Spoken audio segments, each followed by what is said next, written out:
From Adam's house, and Gina's house, and Brian's house, this is the Adam Carolla Show. Adam's guest today, Dave Rubin.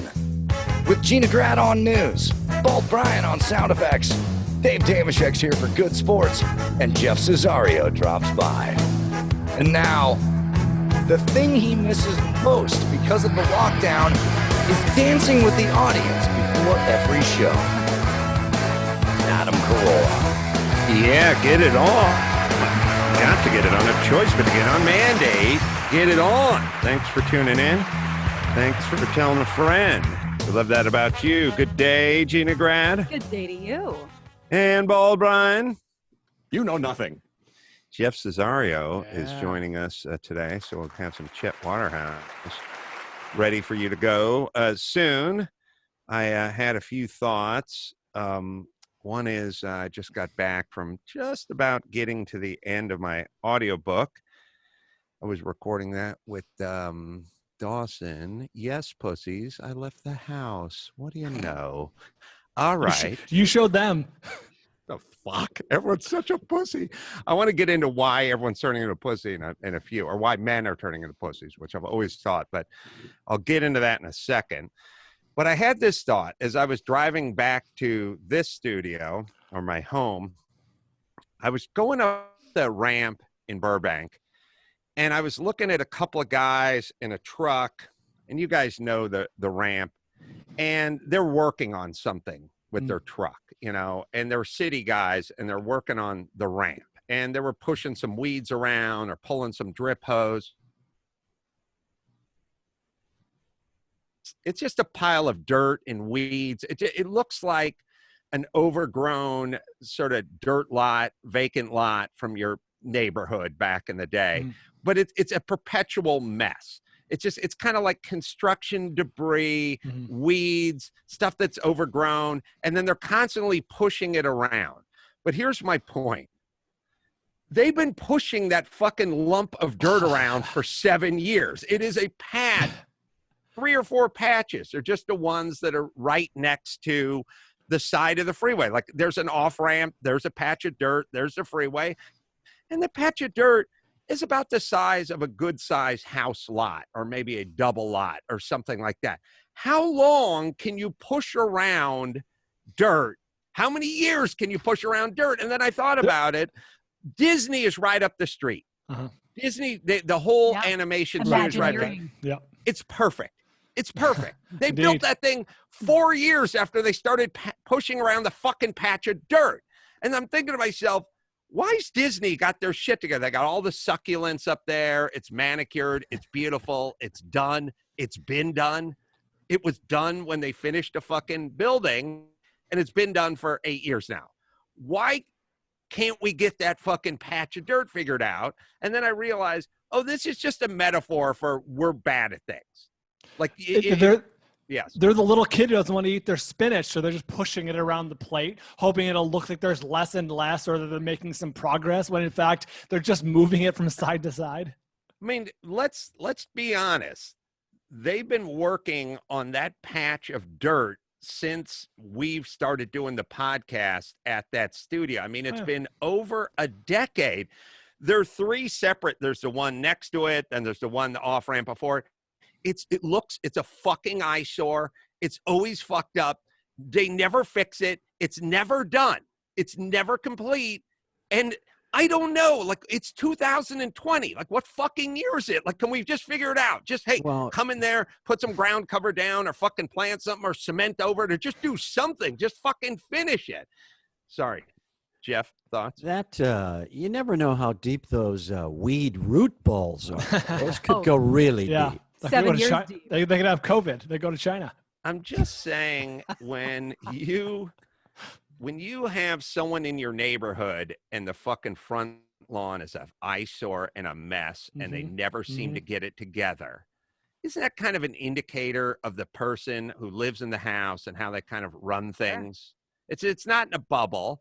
And conversely, we've all had that experience of going to a town that sort of works and leaving the airport and driving driving downtown to Denver and going, God damn, this looks good. Like, how they figure this shit. But what I'm saying is we're Los Angeles. Why can't we figure anything out? Why is this a perpetual mess? Why, if my kids raise their kids in Los Angeles, can they look forward to a side of a freeway that's a perpetual ball of fucking weeds and dirt and trash? What is that? And then size. It's size. But who's in charge of this area? Like we have Glendale, Burbank, there's a guy working on it today.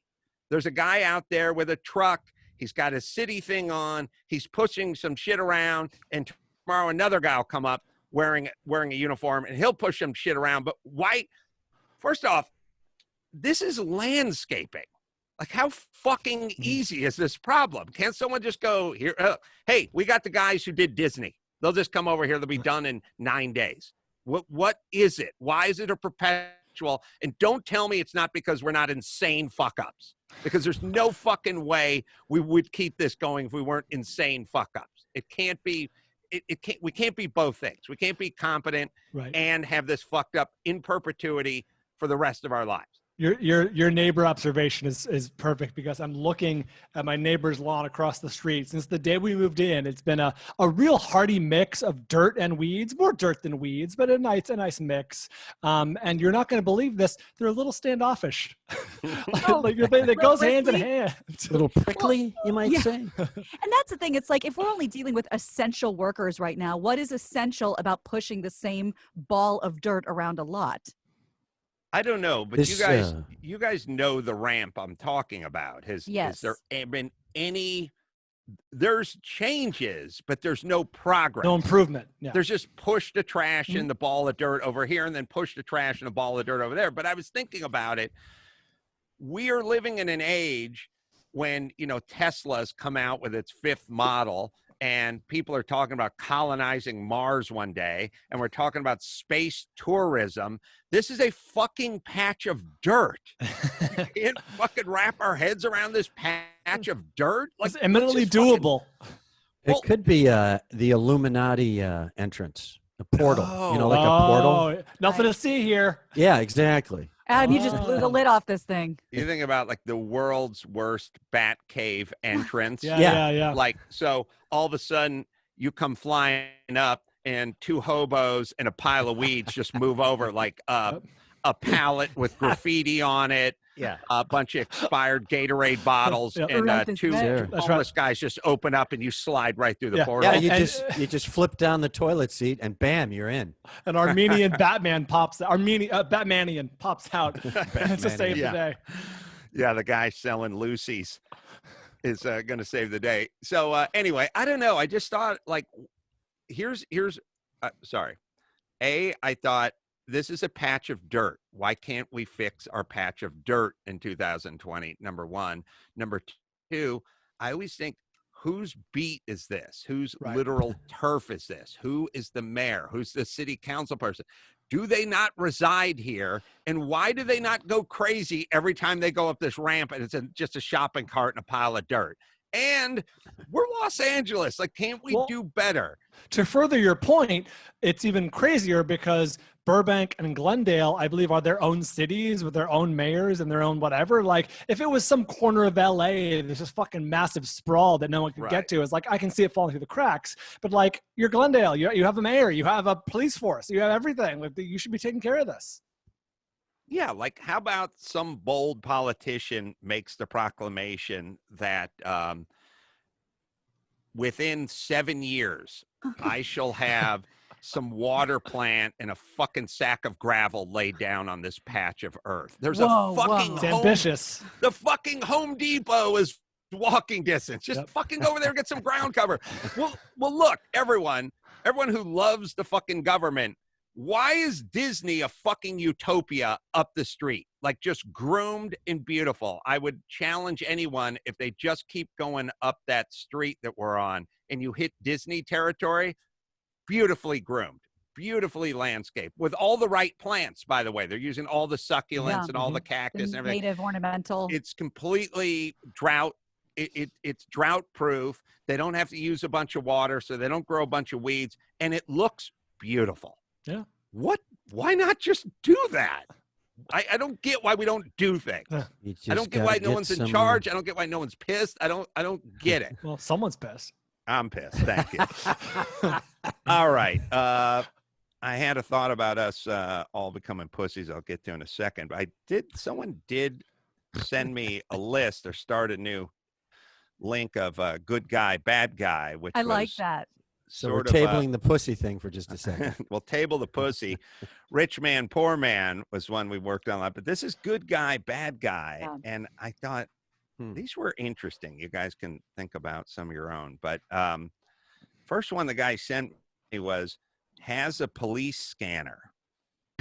God, yeah, that is a good guy or bad guy. Not this middle guy. Right. Let's see. Coaches girls sports with no daughter on the team. Oh, wow. That's good guy, worst guy. That's my uncle. Yeah. Oh, which one's he? He's pretty good. This one I loved. I don't know why. Searches for whales. What? Oh, he's either harpooning them or he's trying to like tag them and like breed them. Yeah, protect them. You're either Rainbow Warrior following the pod or you're fucking shooting a harpoon into their gut. That's good. Yeah. I don't know why this one made me laugh, even though I don't really even know what it means. 80s NASCAR driver. There were some good dudes and then there were some bad dudes in there. Michael Jackson. Okay. Yes, he is a good guy and a bad guy. Just the one guy. Yeah. Yeah. Has trophies. That was a DFGer. This is interesting. It's not quite worded quite correctly, but I get the joke. Cleaning up litter in the streets. So it's either the guy's paroled or it's just a good neighbor who's out there being responsible. I like that one. Yeah, that's strong. Bill Cosby. I had a few. I had takes kids camping. Mm-hmm. The Warden. Every movie I've ever seen has either had a great warden or a horrible warden. And they'll tell you, I can be your best friend or your worst enemy. Yeah, no one's ever pulled up into a prison on the first day and went like, hey, man, how's the warden? Give him a 6. It's okay. I mean, he's fair, I guess. Sometimes he's moody. He can be a little moody. But okay. I've been to a lot of prisons. I put him in the middle. I give him like a C+. Depends on what day you catch him on. Mediocre. It's either the fucking scariest guy in the world, which is all the wardens from the 80s, Chained Heat and Concrete Jungle and these kind of, was it Concrete Jungle? It was Chained Heat. No, Shawshank. But I used to watch these 80s chicks in prison They were movies. sadistic. Gotcha. Yeah, there were sadistic ones where the chicks were in prison. Yeah. It was Chained Heat was one of them. I think the Concrete Jungle may have been the other one, but maybe there was a 60s movie called The Asphalt Jungle. Was it Caged Heat? Caged Heat, maybe. Caged Heat. Yeah. I like the greeting that the warden gives in movies to each incoming criminal. Like that happens. Mm-hmm. Like the warden's not busy with other stuff. Like he's in his office going, how many do I get to greet today? What do I have? Are they 3? here yet? Mm-hmm. What do I have? Like a 140 because I need to iron my tie. And last has punched a woman, and then I wrote Once Upon a Time in Hollywood. So you have to you have to put it in context. I have one. Oh, I thought of one. Go ahead, Gina. Again, I don't know if this is worded correctly, just the idea of it. Neglects kids because he works too many long hours. Neglects kids because of work. You know, he's like working 3 jobs trying to put food on the table, or he just doesn't give a shit about his kids. So neglects kids is the but it just neglects kids, right? Neglects kids. Yeah. Right. The Michael Jackson one inspired me. I thought about Mark Garagos. He's either defending the worst people in the world or he's just like the most jovial guy you'll ever meet. How about Mark Garagos? Yes. Cave Explorer? That seems to be a little. That could go either way. Yeah. I mean, either you're looking, trying to enrich yourself, or those kids got trapped in the Philippines. Yeah. Or you're just looking for a good place to dump a body. Yeah. Good point. Yeah, underwater. Yeah, it's true. And every movie I've seen, anytime someone was in an underwater cave, they were either really good or really bad. Yeah, that's true. All right. I had a thought. We'll do Chet Waterhouse in a couple of few. I think we got a Adam Carolla's Unprepared, which was it hockey, Maxipata? Yeah, it was hockey. We did this one in Cleveland. Cleveland? Yeah. Hockey. It was hockey, and this one's in Cleveland. I'm trying to remember. Did we fly into Cleveland? Did we land in the middle of the night or like pull up? Oh, we pulled up at like 8 a.m. or something like that. I think I've scrubbed my memory of all things Cleveland. Yeah, you guys took the red eye, and I met up later. Oh, that's right. So that red eye, man. That part where you have a few pops on the plane and then walk off the plane at 6:30 a.m. after leaving where you are with the time difference at 9:45. It's disorienting. Yeah. All right, this is hockey. Here we go. Are you ready? Yes. Hockey. Hockey. Don't know anything about hockey because I grew up in North Hollywood, and in North Hollywood, California, we didn't play hockey because hockey required skates, and skates were like $60, and you had to purchase them, and then someone had to drive you to a rink, and you had to get shoulder pads and everything else. So I don't know anything about the actual game of hockey. I do know quietly hockey players get the most pussy of any professional sport, but they're fucking stealthy about it. You know what I mean? The NBA guys are bragging about it. They're fucking meeting up at the floozies in the lobby of the hotel. The hockey players, they're like a thief in the night. They just sneak in the back door, grab a little pussy, shoulder roll out the window, and they're off to the next town. And they're out, and they're great specimens, you know what I mean? Like, they're great physical specimens. The football players, they're too big, they're too bulky, you know, the women are scared by those guys. The basketball players are too big and the dongs are too wide. The hockey players got that perfect size. Also, they have a little international flair, you know. They're from Europe somewhere. They're Canadian. The guy's name is Guy, you know. At some point, he does his move where he pulls his bridge out and shows he's missing his front teeth, which means it's pussy eating time. Because that's the code, you know what I mean? The chick sticks her tongue out. She's got a stud in her tongue. Okay, you suck a mean dick? Pow! Guess who eats a mean pussy? As a matter of fact, I'll just go ahead and put my teeth in the same glass you put your stud, and we'll go at it. Super 69 hockey style. Oh, yeah. They don't talk about it. It's unspoken, but there's a lot of poking. Thank you. Next ball. That's hockey. That's hockey. That's hockey.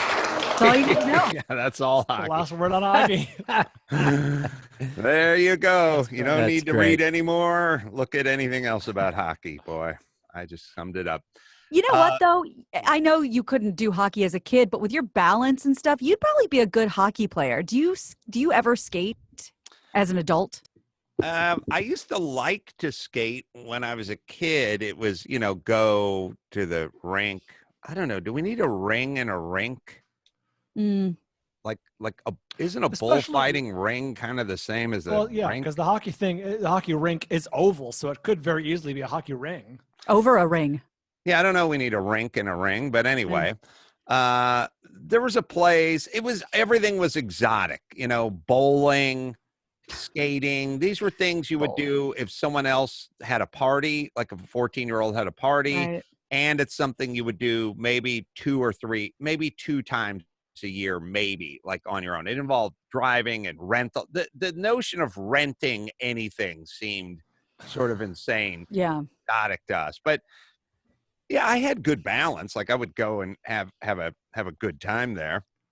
It's such a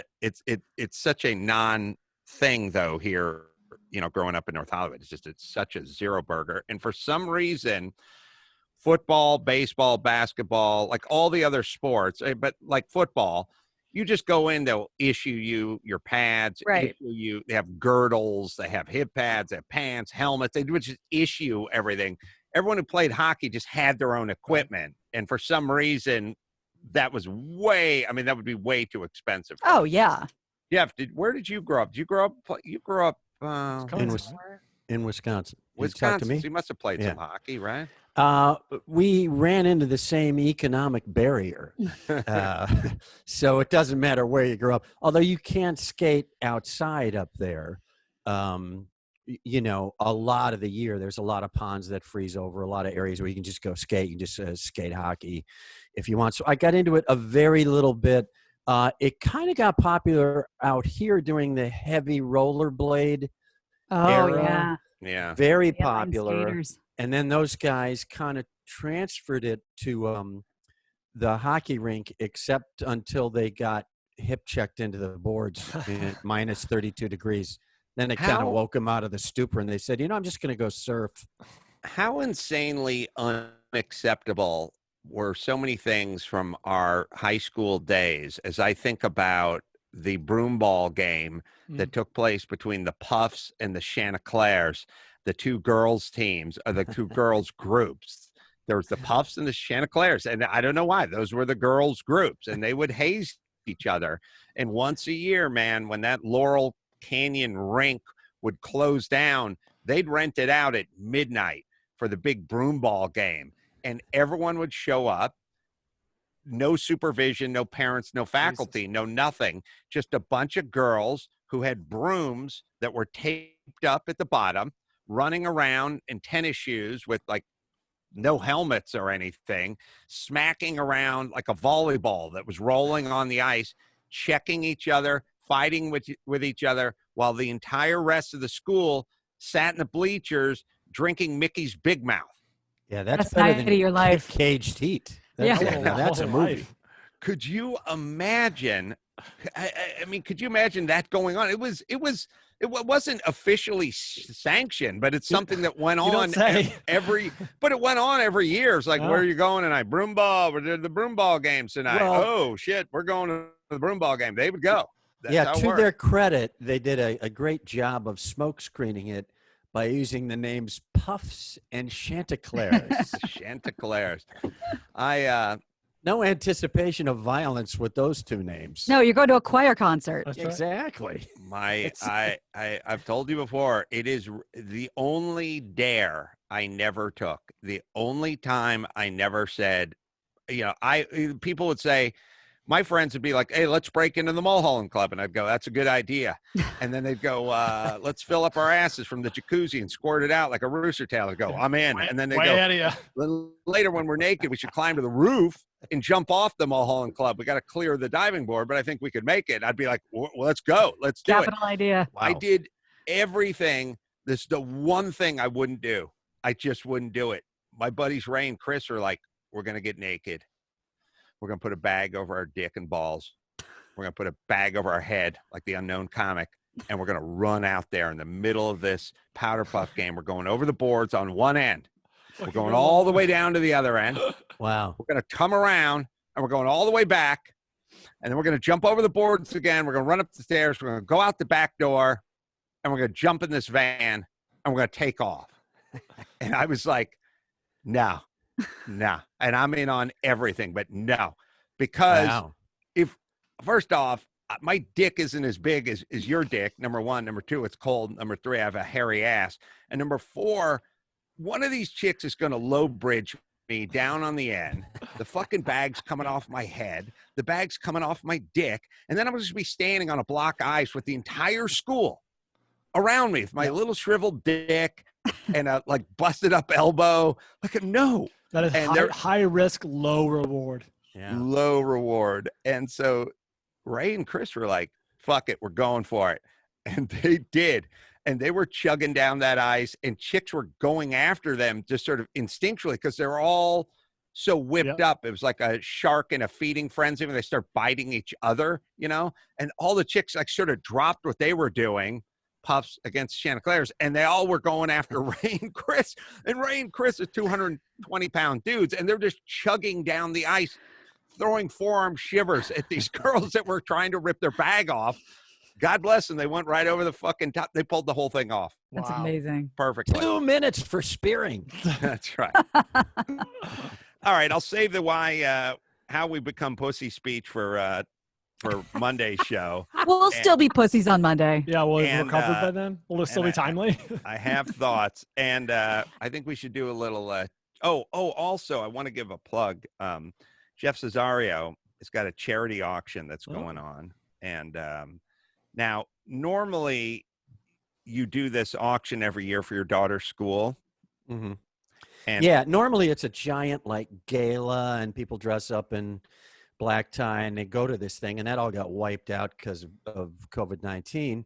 And so all that they had left was the online auction. And I just said, well, let me see if I can kind of caffeinate it a little bit. So I went out and I got a 30-minute meet and greet, Zoom meet and greet with Louis Anderson, and the same thing with Kevin Pollak, and Bob Saget's going to do a one-on-one with someone for 10 or 15 minutes. And Colin Coward's going to, once this thing's over, going to have a set visit so you can go see his show, which is fun. And we got a bunch of good stuff. It's a lot of good, fun stuff that you can bid on and buy. And all you got to do is go to biddingforgood.com. And then you just search Bridges Academy. That's the name of the school, Bridges Academy. And then a bunch of different stuff pops up. But the celeb stuff is fun. And Matt Vasgersian, who is a fantastic baseball announcer, works for Major League Baseball, has a package where you come in on Sunday night Major League Baseball, and you get a booth visit, and you get 2 tickets to the game and stuff like that. There's a lot of fun, regular kind of good, interesting stuff that I think people would enjoy bidding on, and it goes for a great cause. Because one thing about these kinds of schools, these special needs schools, is that they're the first to really feel the effects when the economy goes down like this, and you want these kids to have a brick and mortar place to go to when this shit calms down. So that's what we're trying to do. Agreed. And God bless you. And throw out the website one more time. It's you go to biddingforgood.com, and then there's a search box there. You just type in Bridges Academy, and bam, up pops some fun stuff to bid on. And then there's a ton of stuff you can bid on.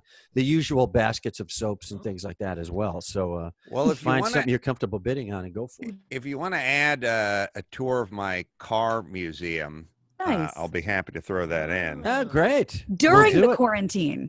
I was there today. Yeah. I don't care. Yeah. If you want to come over during the quarantine, we'll do it. You know why? Thank you very much. Well, I'll put that in. It's easy for me, and I get a lot out of it. And I know everyone does that thing where you go like, oh, you get a lot out of it, and they get a lot out of it. Sometimes you do, sometimes you don't. But I'll tell you why I get a lot out of that. You will ignore all of your own things, sort of like wallpaper in your bathroom. You don't just stop and admire it every time you go in to take a shit. It's just there. You know what I mean? So you don't, I'll tell you what really, what really makes you appreciate a lot of things, sadly, is like when someone comes over and goes, oh my God, your bathroom looks amazing. I love the wallpaper. Then you go, oh yeah, it is good. Yeah. So when people come over and they go, hey, I love all these cars, must be great. That's so cool. I go, okay, now I appreciate them more. But inevitably, the person that wins the bid, and I've done this quite a few times with quite a few charities, they ultimately bring their dad. Or it's the dad who brings the younger son, but it's it's almost always father and sons, and the son buys it and they bring their dad, and their dad fucking loves the shit out of it, and the son is like telling their dad, and the dad starts telling the story because the son is too young to know when this 1980, I was at Lime Rock when Paul Newman raced that car in the IMSA race in 1986, and the son was 8 at the time and wasn't there. I love that story. So by all means, add my name. Thank you very much. That's very gracious, and I will do so. All right. Should we do a little Chet Waterhouse? Sure. The sports with Chet Waterhouse. Oh, brother. Time for the Waterhouse Update, brought to you by the Fjord Focus, the world's first deep-sea automobile. NFL, the draft is here. Sports fans panting for its arrival like the Irish waiting for a new poem. Quarantined ESPN analyst Mel Kiper ran out of hair grease, guys. Now he looks like Gene Simmons from Kiss. Pats trade Rob Gronkowski to Tampa Bay for some black market knee cartilage. Medical experts warning us of a second brutal COVID-19 wave, which can mean only one thing, guys. SEC spring football is right around the corner. That wrap-up sponsored by Baked Jeans, the pants that let you carry your baked beans in your pockets without any mess. NBA, ESPN's 10-part Michael Jordan doc, The Last Dance, lasting longer than Jordan's baseball career.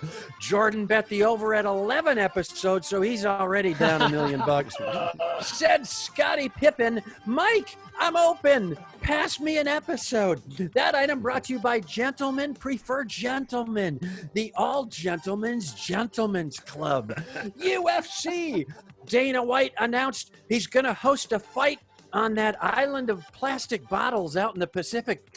Baseball may play games televised with no live fans. Said the Baltimore Orioles, that's about how we do it.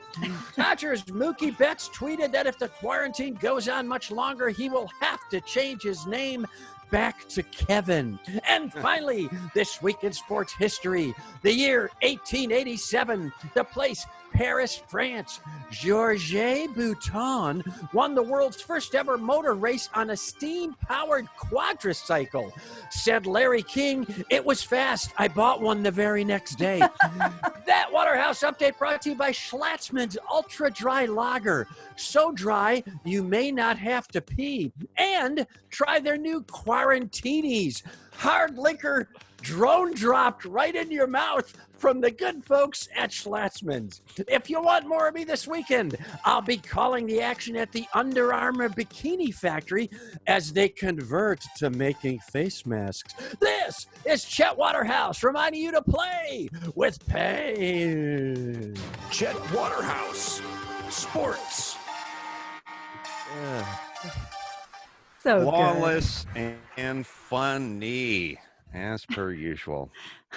That's all I think of. I almost lost it on the Quarantinis. Yeah, that was good. It's all good. I love, comedy's great, but as a guy who's kind of a craftsman at heart, I like the craft part of it, and the craft doesn't necessarily mean building a crib in the garage. There's a kind of a craft to verbal things and invisible things. It's not all about putting things together. Absolutely. Not all about joinery. And what I love about that bit is it's funny, and it's funny, and it's artistic, but it has a ton of craft in it, if you feel that. It's interesting that you say that, because sometimes, like the Gentlemen Prefer Gentlemen, the All Gentlemen's Gentlemen's Club, one of the only reasons I wrote it was because there's only 8 words in the whole plug, and 4 of them are gentlemen. And I just thought, I got to figure out a way to make this work. Yeah, well, it did. And again, I love the assembly and the sort of craftsmanship of it. So good on you. Thanks, man. Let me hit Oracle, and then we'll break and do the news. Oracle by NetSuite, or NetSuite by Oracle, any way you want to slice it. What do companies like Ring and Hint and Tecovas have in common? Well, they all accelerated their growth with NetSuite. If you want to take your company from 2 million to 10 million, or from 10 million to hundreds of millions, if you want to bring it to that place, NetSuite by Oracle gives you the tools to turbocharge your growth. Get the full picture for your business. People save a ton of money and save a ton of time as well. Finance, inventory, HR, customers, and more. Run your entire business from anywhere, even if you're working from home like we all are now. NetSuite customers grow faster than the S&P 500. It's the world's #1 cloud-based business system, trusted by 20,000 plus companies. This is a great brand and a great company. You're starting a business, then get yourself some NetSuite by Oracle. Right, Dawson? Schedule your free product tour right now and get your free guide, 6 ways to run a more profitable business at netsuite.com/Adam. That's netsuite.com/Adam, netsuite.com/Adam. All right, quick break. Come back with the news and Gina Grad, Bald, and Jeff Cesario right after this. News with Grad, news with Gina Grad, breaking viral, all those crazy Trump tweets. Give me news with Gina Grad, trouble in the Middle East, celebrity drunk meltdowns. Deep news with Gina Grad. The news with Gina Grad. Well, it happened. 2 cats got COVID-19. They tested positive in the U.S. They are the first pets to test positive. The CDC reports both animals, which are from separate areas of New York State, had minor respiratory symptoms and are expected to make a full recovery. One cat was tested after his owner had tested positive. The other came from a home where no one had the virus, and officials speculate the animal may have come in contact with somebody who is asymptomatic. But jump into cats now. And we knew that, speaking of cats, the big cats at the zoo were getting infected as well. They just found out that the one cat attended spring break in Daytona Beach. There it is. Really? That's what You had to happened. see it coming. Yeah. It was only a matter of time. Thing was doing a nip stand. I'm trying to think of a cake stand. I can come up with it. Good. You know, it's weird. You can kind of tell where you are in the animal power rankings by all you'd have to do is get a group of 5 women together, and you just go, guess who got this coronavirus, or guess what? One of those Wuhan bats, and all the 5 chicks would go, okay, and then you'd go. It turns out I got a pet hamster that got it. You'd get like a couple of, but if you said like a polar bear cub, all the women, A baby seal. right? So it's like A tragedy. All you have to do is just get 5 random women, say, guess who got the coronavirus, and then fill in one of God's creatures, and you could find out exactly where the power rankings were for that creature. Cat's okay. Puppy would get a lot more. Yeah. Out of most, you know. Polar bear cub. That's strong. That's strong. Koala. Yeah. Right. Yeah. Oh, yeah. It's strong. So Senator Elizabeth Warren announced that her oldest brother Donald has tested positive, and I believe did pass away. He was a elderly. I only have the one sentence on him, but she did make a social media post talking about him and how what a beloved member of the family he was. He was even, I believe, in one of the ad campaigns for her race. Does she have a picture of Doreen Gray, like aging in her basement or attic somewhere? Like, is she 72 years old and just doesn't look? She doesn't even have that like Judge Jeanine Pirro look where they're clearly dyeing their hair and they're clearly like painting stuff on. Like there's women who get older and then they're doing things in order to make us think they're not. I can't. Doesn't even look like she dyes her hair. Maybe well, you know what her secret is. Her Cherokee blood. She doesn't wash her face. Oh, that's right. right. That's right. That's what you love about her. That's the thing you love about her. I do love that about her. Is she 72? I mean, she looks brand new all the time, right? Yeah, very fresh-faced. Let's see. Elizabeth Warren age. Spunky. She is 70. 70. Yeah. But you guys, when we were kids, 70 was fucking 70. Ancient. Yeah. You might as well just set up the Barca launcher next to your gravesite and then just keel over. Right. At 70. Drop right into it. It was like cardigan, dandruff everywhere, weird smell. Musty. Talking about kids today, like it did not resemble her at all, right? And those were the guys with the homemade toolboxes that they built themselves with the former broomstick as the dowel rod. Right. That's right. Oh, you cut that weird house profile, Monopoly house profile shape out. Then you drill a hole and put the dowel through it and carry it around. And then you have all the jars and coffee cans with the stuff, roofing nails, duplex nails. Yeah, all the stuff labeled, and you don't want anyone touching your shit.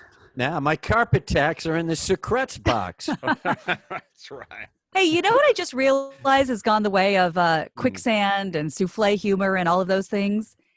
Denture humor.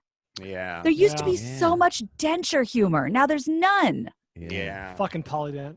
Yeah. And, chattering on their own. You don't see that anymore. No, I that's blame true, all that new smile technology where they put right. the post in and you have a permanent smile. The post. Blah, blah, blah. It's not glue. That's why. Yeah, it's posted in. It used That's to be right. lots of humor involved with that, putting in the glass and blah, blah, blah. Those days are Remember long gone. just like when old people had territories and turfs and things like that, don't sit on that chair. Like my grandfather had an office and he had 2 chairs and one of them was his. You didn't sit in his chair. That was his chair. You didn't go to that part of the garage, or you didn't touch his tools, or you didn't, if you were eating, you never left a certain, is that me? I don't know. That's weird. That's weird because the fire alarm went off in my house last night, the entire house at 4:30 in the morning. Oh, fun. And oh man, it's like, what's weird about like a fire alarm going off? It's kind of like an earthquake. It could happen at noon. And then either I wouldn't be home or I'd have a complete and utter contact. Literally, since I've lived in my house, we have a whole house alarm system, which has a whole house fire system. Mm-hmm. And everywhere in the house, it went off last night at 4:27 a.m. And everyone, of course, was completely, I went to bed at 1. So I was completely, have no idea what's going on. Everyone, the fire department showed up, sheriff showed up, everyone fucking showed up. And again, it could happen at 10 a.m. It could happen at 4 in the afternoon. It could happen anytime. That fucking window of 4:30. It is just, that's not like, hey, Sonny was smoking a blunt down in the basement. There was nothing going on. It just randomly happened. It wasn't provoked by anything. We haven't discussed it. Jeff, you and I are neighbors. Did you feel the earthquake that was in the middle of the night the other, like 2 nights ago? It wasn't national news. It was like a 3.7, but it was like centered in West LA. And so it was short, but it was a jolt. It woke both me and Christy up. It was pretty violent. I think it was out of Inglewood. Yeah. Yeah, I popped up like right away and just made it for the old-fashioned door jam. That's what I went for. Nice.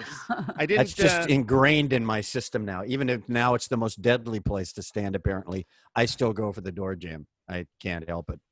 I didn't feel it, but I saw the headline on CNN that said coronavirus causes earthquake. So I did catch it that way. I did not realize that. Oh, yeah. Another case, Chris Cuomo's son has now contracted it. That makes 3 members of the family. So Chris finally was able. Mario, yep. Yeah. Of course it is. Yeah, after Dad. I saw it on, I heard it from Billy Bush last night. Well, then you know it's true. Chris finally emerged from the basement after weeks in quarantine. And I believe his wife also tested positive, and now their 14-year-old son. Christina, as his wife, has also contracted. She says, my heart hurts more than my head over this infection. Earlier this week, he re-entered and, triumphantly came out of the basement, but now the kid is sick. And I wonder how that works with 2 sick parents. I mean, I imagine they have the means for help, but it's like, now what? You all just keep passing this around until when? I don't know, but we should definitely tag them and study their migration, you know, the Cuomo family, because it's like you guys all, this is your little petri dish, your little 4,000 square foot petri dish you guys are living in. Let's figure out how this works. How do you get some herd immunity here, some paisan immunity? Yeah, I'd like to know, but I think the kid's like, I don't know, 11 or something 14, like that, I think, or 14. He's young, so he'll be fine. He just can't spread it to Nana and Pappy. Right. See what happens. Or Uncle Andrew. Yeah. Oh, you know what else I miss as well? I miss old guys wearing weird hats that let you know they were old. Yep. You know what I mean? Like old guy hat. You don't Like see like the Newsies cap or the pork pie. Yeah, or they had like sort of a hunting flappy kind of one. There was like a cold weather one. There was a warm weather one. It's just old guy hat. Sure. Then there was the Tyrolean sort of Swiss hat with the band around it. A lot of old guys wore that. Yeah. I think if you come through World War II, you're just game for anything. Nothing's going to kill you. You can do anything. I remember my grandpa used to sit on the stoop outside his house and smoke one cigarette a day after dinner. That was it. And I go, how can you do that? And he just went, it's not that hard. And I think when you go through World War II, you go, one cigarette a day? Yeah, I got that. Makes things doable. Yeah, that's nothing. Yeah. A lot of card playing, a lot of wearing weird hats, a lot of projects they never finished in the garage or kind of putzing around with. My grandfather was always monkeying around with like the sprinkler system. You know, like he'd literally just go, I got to fix the sprinklers today. And that was that entire Saturday was doing something and going back and forth from the hardware store and just buying, you know, little sleeves and right angles and nipples and stop angles and stuff and going back. Like he used to love just going back and forth. It was kind of like he was trying to ride out the clock. You know, he's essentially going into a four corners.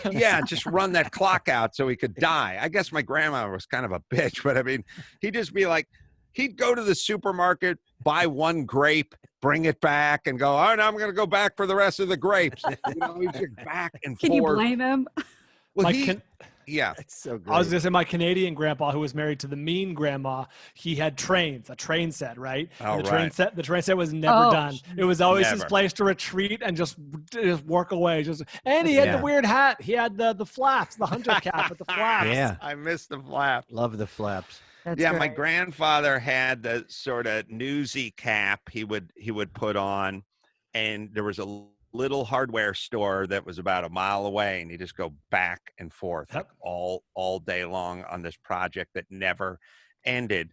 Maybe, I don't know, would he be happy to travel up the freeway on-ramp in Burbank and see this never-ending project? And maybe the folks that are working at that secretly hate their wives. Maybe they just want to keep pushing the same rock back and forth on the same patch of soil endlessly so they never have to go home to their shrews. Smart. Get a little OT. Yeah, it is. 7 years of OT. Yeah, the train set is definitely a place to retreat, and it's never done, right? That's good. Yeah. You know what I also miss is the collar flip on the really super thin overcoats that old guys used to wear. They would wait till it was like minus 40, and then they just flip up that little 2-inch collar. That took care of everything. Took care of everything. That's good. Yeah, that was let everyone know it's cold. Yeah, and they didn't have all this great like sort of stuff from the North Face and all this kind of super no Gore-Tex. well-tested. Everything was good. Everything was just you'd wear the blazer with the patches on the sleeves, the suede patch, and you have to turn the collar up. That was it. Go ahead. Yeah, wool always worked.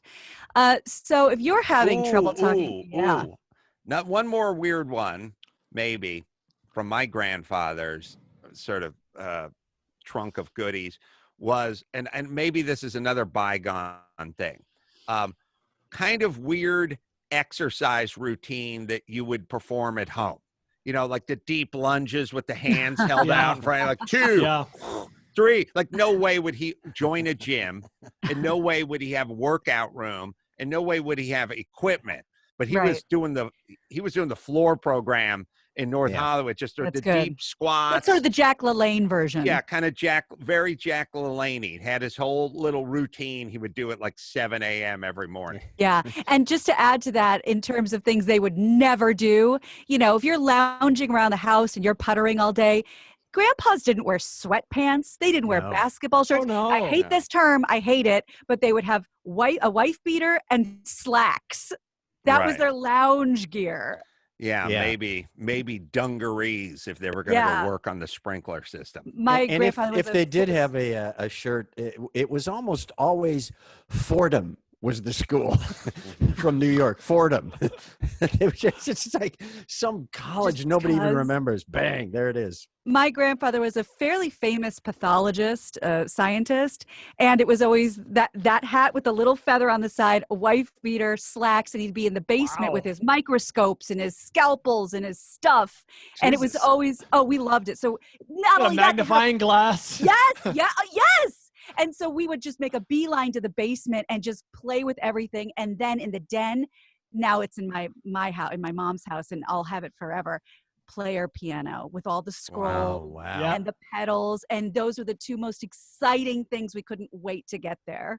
How about the simple concept of eating the exact same thing for breakfast and lunch for 41 years? Oh, sure. Grandfather Well, would not take like keto people do that all the time. It's true. Yeah, but you're going to mix up lunch. You might have some chicken salad and then have a poached salmon the next or whatever. But my grandfather ate the exact same sandwich, the exact same thing for breakfast. Like he just did. It was all routine. Right. Yeah. All right. Sorry. Sure. Go ahead, Gina. Well, if you're having trouble talking to your little ones about the COVID issue, you can tune into CNN on Saturday because Sesame Street's holding a town hall. Big Bird will be there with Dr. Sanjay Gupta, reporter Erica Hill. They're going to address anxiety and screen time and play dates in the time of COVID-19. The goal is to help children make sense of what's happening and to get some medical experts on board to talk about treatment and vaccines. And also, if that's not enough to entice you, it's going to be 90 minutes, starts at 9 a.m. And Elmo, Abby, Kadabi, Rosita, and Grover will be there too. I had a conversation with Sonny last night, which was, I was asking him, like, are you going stir crazy? How your friends doing? Which one of your friends is like a rebel? And he's like, everyone's just staying home, minding their business. Like, and I was like, first off, I'm the world's worst dad. I was like, when I was 13, no fucking way would I've ever stayed home. No way. Never in a million years. I'd be out somewhere on a fucking roof. I'd have someone in a headlock. Never. Now, he lives in 7,300 square feet with a fucking jacuzzi and a theater. So it's a lot easier for him to pull it off. I would have 900 square feet, my mom in a room yelling freak out with her biorhythm wheel telling me it was an extra critical day today. But me and every guy I knew would have went, fuck it. We're 13. We're invincible. We're safe. Yeah. And we would have completely jumped the fence and blown the coop all day, every day. And then that gave into a conversation about kids at school. And he gave me a tally on gay, lesbian, and transgendered. And I thought, wow, when you were in the 8th grade, you imagine going like, oh, there's 4 gay boys and then there's 3 girls that are lesbian, and then there's 2 guys that are transgender. Like, could you imagine having that count when you were in the 8th grade and completely casual about it? Wasn't a big deal, which it isn't. It's still just weird to have that count in the 8th grade, right? The most it ever was not, first of all, not in middle school, but in high school is, I think that guy's gay, but we'll never know. Right. And that was as far as it went. Looking back, maybe there, would have had 4 or 5 or whatever it was. But at the time, no, absolutely not. Good for him. Well, nowadays it's just, hey, let's go to the scoreboard. It's the only manual scoreboard left in the major leagues. And like I think the transgender were beating out the gays in terms of populace. Wow. Yeah, I know. New world. It's good a whole stuff. New world. That's right. So Brian, you may have something to weigh in on here because I know you usually have the stats at the ready, but with no actual sporting events to gamble on, sports books are expecting this year's NFL draft to be the most heavily wagered on draft ever. And how heavily wagered? Well, normally NFL drafts bring in about 1 million in action. This year, Fox Bet estimates 20 million. Yeah, the draft is going to be very heavily wagered on. A lot of people like fantasy football. People that I follow are posting odds and predictions and all sorts of stuff. There's going to be over-unders, first running back take, everything you can imagine. They're getting very creative, the sports books, as you can imagine, because they got to make money. Are you betting? I don't have a lot of insight out of this.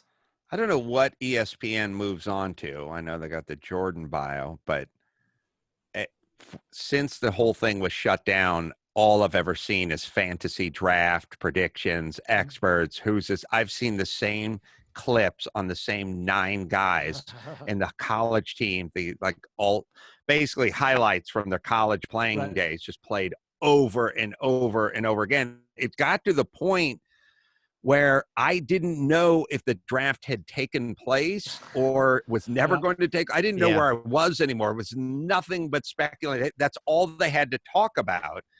So now when this thing is over, I don't know what they get on to. And on the sidebar, the cornhole competition sponsored by Johnsonville Brats, I did see some of those gals. And? They run large. Oh. They run large. I don't know if you need the heft or the girth to launch the beanbag properly, but those were some big gals with some bigger hair. Adam, that's a game of center of gravity is very important in cornhole. And if you're looking for something to bet coming up this weekend on ESPN 5, it's making a comeback. It's built for social distancing. That's cliff diving. Set up a camera about 40 meters away and then just march Mexicans off a cliff at about a 10-meter gap. And people seem happy with that. Oh, they had a stupid fire alarm went off right on your that must be in my house. Yeah. It's not me because I just muted my microphone. You can still hear it. two things go down. I had an alarm for my septic tank go off, and I also had the fire alarm in the house go off in a 24-hour period. What's with the money pit? I don't know. Wow. But somebody is probably at my house trying to test out the thing or come over. So sorry, Chet, right in the middle of the punchline, the stupid alarm went off. Yeah, don't worry about it. I've had punchlines stepped on constantly. In fact, that's one of the things I'm calling this weekend is step on your punchline. It'll be a Zoom thing, but I think it'll be fun. Oh, special celebrity judge, Dr. Drew. Yeah. That guy. And, of course, that'll be brought to you by Pinocchio's, Nevada's only all-puppet brothel, just about set to reopen. If the mayor hasn't her way about it. Yeah. Yeah. Hey, I hate to be thinking about this while we were on to some other things, but so far there's only 2 names for that shirt, which is Wife Beater and Guinea T-shirt. Oh, I've never heard that. Yeah. So is that going to go through a change with the transgender and the will we rename the Wife Beater T-shirt? I've heard it called the European cut, but I don't think enough people know what that means. Yeah. It's no good. Sleeveless should be something the Hanes folks might want to come up with pretty soon. How about just a ribbed tank? Tank? They got rid of the Land O'Lakes maiden the other day. The butter maiden. Maybe this is maybe this is coming. Maybe this is next. And somebody tweeted me earlier today, like, how much longer is Aunt Jemima gonna last? You know, right? Which I kind of agree as well. Sorry, yeah. Go ahead, Gina. Well, Chipotle has to cough up $25 million. According to TMZ, the Justice Department has ordered Chipotle to pay the fine or face criminal charges over foodborne illness outbreaks of its restaurants. So between 2015 and 2018, there were more than 1,100 cases where customers complained relating to food poisoning from the restaurant. The franchise was also accused of selling expired food, failing to keep perishable items at a regulated temperature.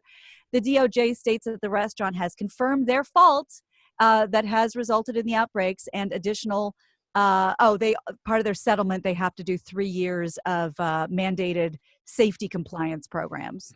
Because, everyone was getting sick. And the rumor I heard was it's because it's organic and, pesticides, but organic's better, it's fine. But things weren't being kept at the right temperature. Some of Wow. the stuff was bad. So those customers literally coughed up $25 million worth of That's food. exactly right. That's exactly Yeah. right. My take is, when the government goes, look, it's going to be 25 million bucks. Now pay up. I'm fine with all that, but hey, government, that's not your money. Right. That's Taco Tuesday money for the neighborhoods. You know what I mean? Like we need That's what I taco said. That's party. class action money. Yeah, that's not just to teach someone a Right. lesson. So the guy got food poisoning. He was bedridden for 4 days and he missed 5 days of work. It's like the government gets to hammer that check. I That's always gotta, wonder about that. I want to put that fucking money to that patch of dirt in Burbank and get some fucking hardscaping going out there. Sure, at least a couple of fruit trees, for God's sake. Right. That's the scam, because every time it's like, whatever cell phone company, they have to pay this fine. Well, they're not paying it to me, and I'm their customer. It's just going back into the ether. I completely agree. All right, let's do one more, Gina Grad. You got it. Well, as we record this, today marks the 15-year anniversary of the very first video ever uploaded on YouTube. Exactly 15 years ago, YouTube co-founder Joed Kareem posted an 18-second video. It is titillating, controversial. Actually, I'm just going to play it for you. This is the first thing ever uploaded to YouTube, and be prepared to have your socks knocked off. All right, so here we are in front of the elephants. The cool thing about these guys is that they have really, really, really long fronts, and that's cool. And that's pretty much all there is to say. So that's the first thing that was ever uploaded to YouTube. And he never put up another video since. And now we know 2 billion people log in each month, according to YouTube. And he sold the platform to Google for $1.65 billion. Wow. 1.65. Jesus Christ. Kareem and his fellow co-founders. I was like, when I was young, I know we're all just kind of taking a walk down memory lane here, but like when I was young, I would hear $1 million smile or $1 million home on the hills. Or that guy's got $1 million idea. On their arm. Yeah, it was all that. It was just $1 million, $1 million, $1 million. And if some big celebrity was living in $1 million house in Studio City, it was a $429,000 house, but there's still $1 million.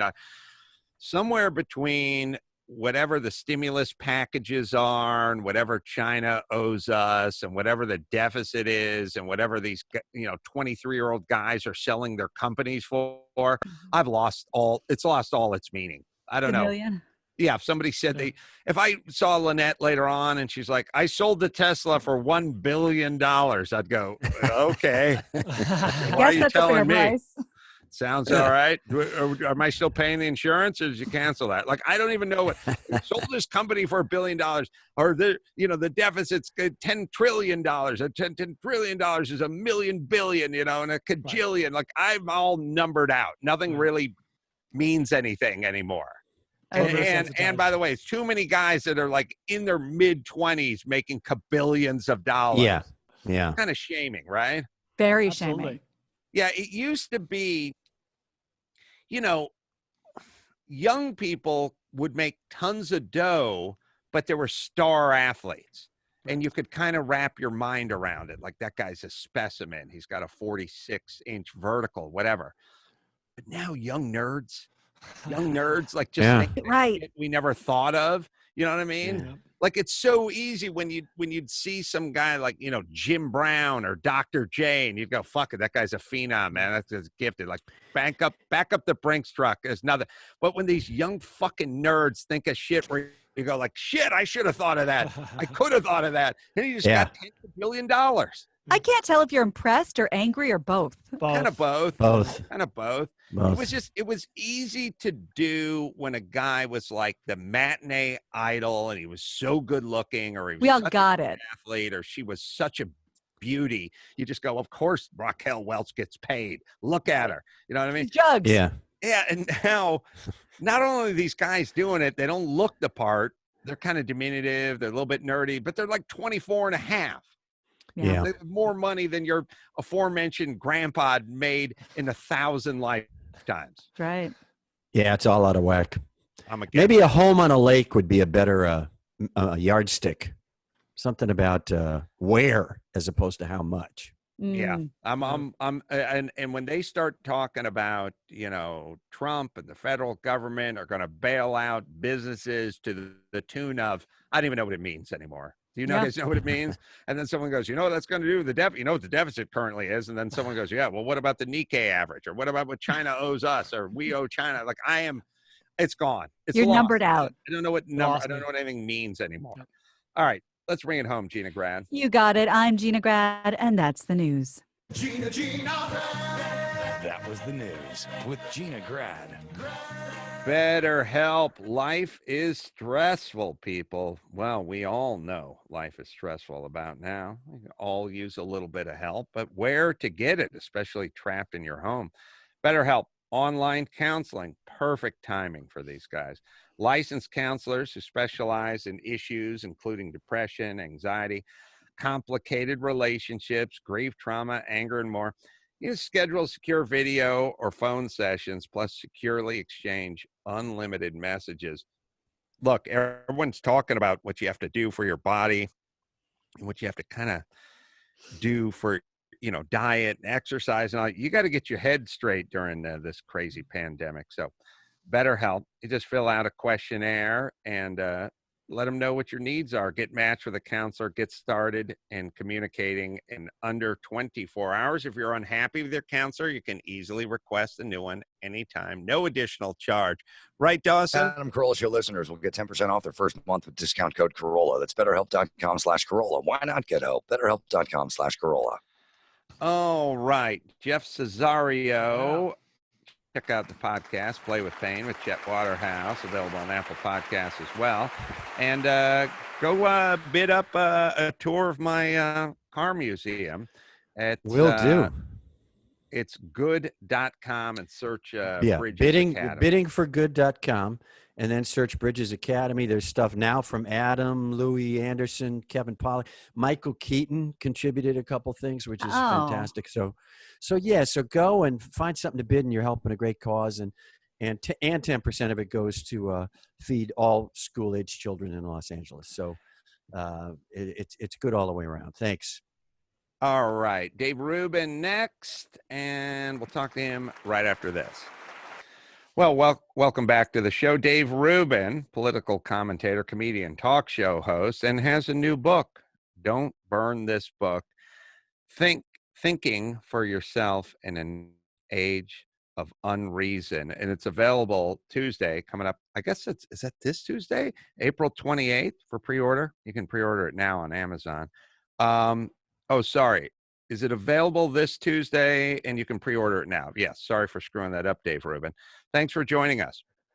Carolla, you have failed me miserably by butchering the pre-sale date. Now you've just set us off on such a wrong foot here. I don't know how we're going to fix this thing, but we'll try. I'm going to make it up to you over the course of the next hour. I promise you. So let's talk about you, Dave Rubin. I've done your show a few times. You've done my show a few times. I enjoy your company. I enjoy doing your show. Tell me about your sort of arc and where you've traveled over the last few years. Where did you? Go ahead. Sorry. I was a lefty, like most young people in America. If you grow up with sort of the factory settings that the system teaches you, it's sort of Democrats good, Republicans bad, liberals like poor people, Republicans and conservatives like money, people on the left like peace, people on the right like war. And we get this sort of through education, we get this through culture, we get this through movies, we get a lot of this at colleges. You know, all of the stuff that you've been talking about for years, but that most young people in America, you just grow up with these sort of factory setting ideas, you know, like when you order a television or a new computer and everything's just set one certain way.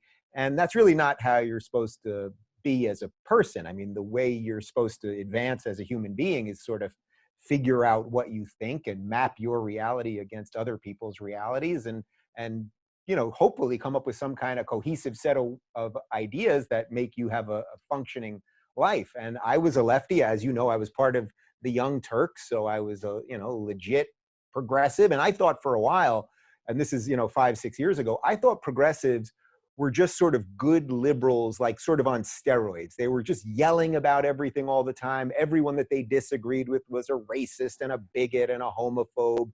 And that sort of burned hot for a while. And it kind of gives you this righteous indignation, and you feel like you're morally superior. But after a year or so of being there, it started running real thin. And there were many reasons for that. I mean, first off, it started just striking me that it was almost impossible that every single person that we disagreed with, how could they all be bigots and racists and liars and homophobes and sellouts and Uncle Toms? And we were just so great. Like, it just seemed, this can't possibly be, you know? Yeah, so that, well, that part. That's a very interesting part of it. And it's a part that almost confuses me, like how easily somebody can call someone a racist based on I don't know what. Also, it seems so. I'm sorry for almost being at a loss for words here, but I'm so surprised at the state of adults. I had no idea when I was a kid adults would be this way. Somebody says something, you disagree with that person, or they disagree with you, and then people are calling people racist or homophobe or xenophobe or bad or whatever with no history of any of that. It is so disappointing to me. Just I think defeat the person's reason argument. Yes. Yeah, but there is a reason for it. And I think the reason for it, which I try to lay out in this book, is that, you know, broadly on the right, if you're a conservative, you're a libertarian, you're an old school liberal, there is a unifying principle there. And that unifying principle is you believe in individual rights. You believe that everyone who's a citizen, you know, let's say we're doing this from an American perspective, you believe that if you're a citizen of America, that you should be treated equally, regardless of the color of your skin or your gender or sexuality or the rest of it. Now, that doesn't mean that every policy that people on the right always put in is right or is correct or is just or whatever, but I think that is the underlying principle. So if you think back like 4 years ago when the Republicans were having their nomination process, it's like Ted Cruz and Marco Rubio and Jeb and Trump, it's like they all argued, but it was mostly about personality stuff, but they basically all believed in the Constitution and equal rights. That's very different than what has happened on the left. The left, you know, we just got out of 6 months of ridiculous debates that now seem completely irrelevant, right? It's like, man, they handed this thing to Biden and they're just trying to keep him alive to the election. That's a whole other thing. But on the left, there is no unifying principle anymore. What there is, oh, I really believe in government. And then the next guy just has to outdo you with government. So it's like Bernie comes in and says, I believe in $15 minimum wage. And it's like Bernie's never run a business. He has no idea about economics or anything, but he picks an arbitrary number because he feels it's morally right. And then what happens literally a week later? Well, Rashida Tlaib from the Squad, you know, one of these new congresswomen, she says $20 minimum wage. And it's like, well, I guess, you know, Bernie just made up a number. So now she made up a number and her number's higher. So she must be more moral. And that sort of race to outdo each other, to pretend that you know what you're doing in the name of doing good, well, it leads to all sorts of horrific policies and all sorts of stuff. I mean, when they say they're for free college, well, first off, we know nothing is free. But even putting that aside, if you wanted to indoctrinate people into being progressive, socialist, collectivist, leftist, where would you send them? You'd send them all to college. So it's not as if Bernie wants people to go to college so that they can learn about libertarian economics or read a Thomas Sowell book. He knows, oh, I can send them there where 90% of the professors, I think you know a little something about this with that documentary, you know, 90% of the professors are leftists. So all of their answers, all of their answers are easy bumper sticker stuff. So when you ask, well, how could it have gotten to this point with adults? I think it has a lot to do with something that we've talked about before, which is, you know, nobody could win, nobody could get the gold medal, everybody's going to get a pat on the back, everyone's going to get their certificate. And then we've created this world that is not a real world. It's not a real reality. It's just based in, I feel something, so it must be true. And if you don't feel it, you're evil. Well, I live in California. Dave lives in California, and I do a lot of building. And I use this as an example a lot, but I think people need, pardon the pun, like a concrete example. So California is heavily regulated, very heavily regulated. And you could say, well, good thing, we're an earthquake country. And builders understand that. They understand engineering. Engineers and builders, contractors, they understand if you're building on PCH and that you got to deal with the ocean or whatever. They're experts at that. They can handle that. But if you start over regulating them, and they'll tell you that 4x8 will work fine for a header, and you go make it a 6x13. They know what you're doing. You're costing them too much. They understand what they're doing, and they're going to move to Texas and do it. And I have these conversations all the time, which is, and by the way, you'll have no building, you'll have no development. And then the same politicians that put in more regulation will want to know where the developers are, where the builders, how come we don't have low-cost housing here? Well, how come we don't have low-cost housing? But I was just talking to a friend of mine, Matt, and I have a warehouse. I'm trying to do a mezzanine level on it. I need some railing and some staircase, and they're going to fabricate it. And the guy just keeps saying, the guy's in like Missouri or something, and he's like, where are you guys at? Oh, we're in California. Oh, okay. Well, if you can't go with the tempered glass, you have to go with the laminated glass. You can't go. And then the stair railing's got to go down. It's going to be more expensive. It's going to be harder to do. It's going to weigh more to ship it. And 18 times this guy said, oh, yeah, let me check, because I don't think in California they allow. And then I said to myself, listen, you're deciding this is safer. It's always in the name of safety, kids safety, water safety, schools better, safety, safety, safety. Do you think this company that manufactures hand railings and stairs is irresponsible and dangerous? And do you think all the other states they have to ship their shit to is irresponsible and dangerous? How does their railing work when they ship it to Arkansas, Mississippi, or Texas? Why is it effective and completely safe? But California, oh, no. You can't do it there. It has to be laminated glass. And of course, that's more expensive. Well, then what ends up happening? Eventually, they start shipping less to California, and then the people who live in California go, fuck it, I'm moving to Nevada. And that's how it works. So please spare me the fucking speech on safety all the time. Well, not only is that how it works, but then those people that leave California, they go to nice places like Colorado and Utah and Texas, and what do? They turn those states blue. So it's every time I go to one of those states and I do a talk, they're like, Dave, you got to stop the Californians from coming here because they sell their houses really expensively here in California. They move, they buy huge houses and tons of land in all those other places, and then they bring all of those crappy policies. But to further your point, I mean, look at the most progressive cities that we have in America. San Francisco has been run by progressives forever. What does San Francisco have? Well, they literally have an app that tells you where human poop is on the street. I had this alarm issue going on all day and last night. So excuse me, it'll happen periodically. But go ahead. They have an app. It's definitely a regulation issue, I'm sure. Right. No, but they've literally in San Francisco, because they have so much homeless, they have so much drug use, despite being the most progressive city in America.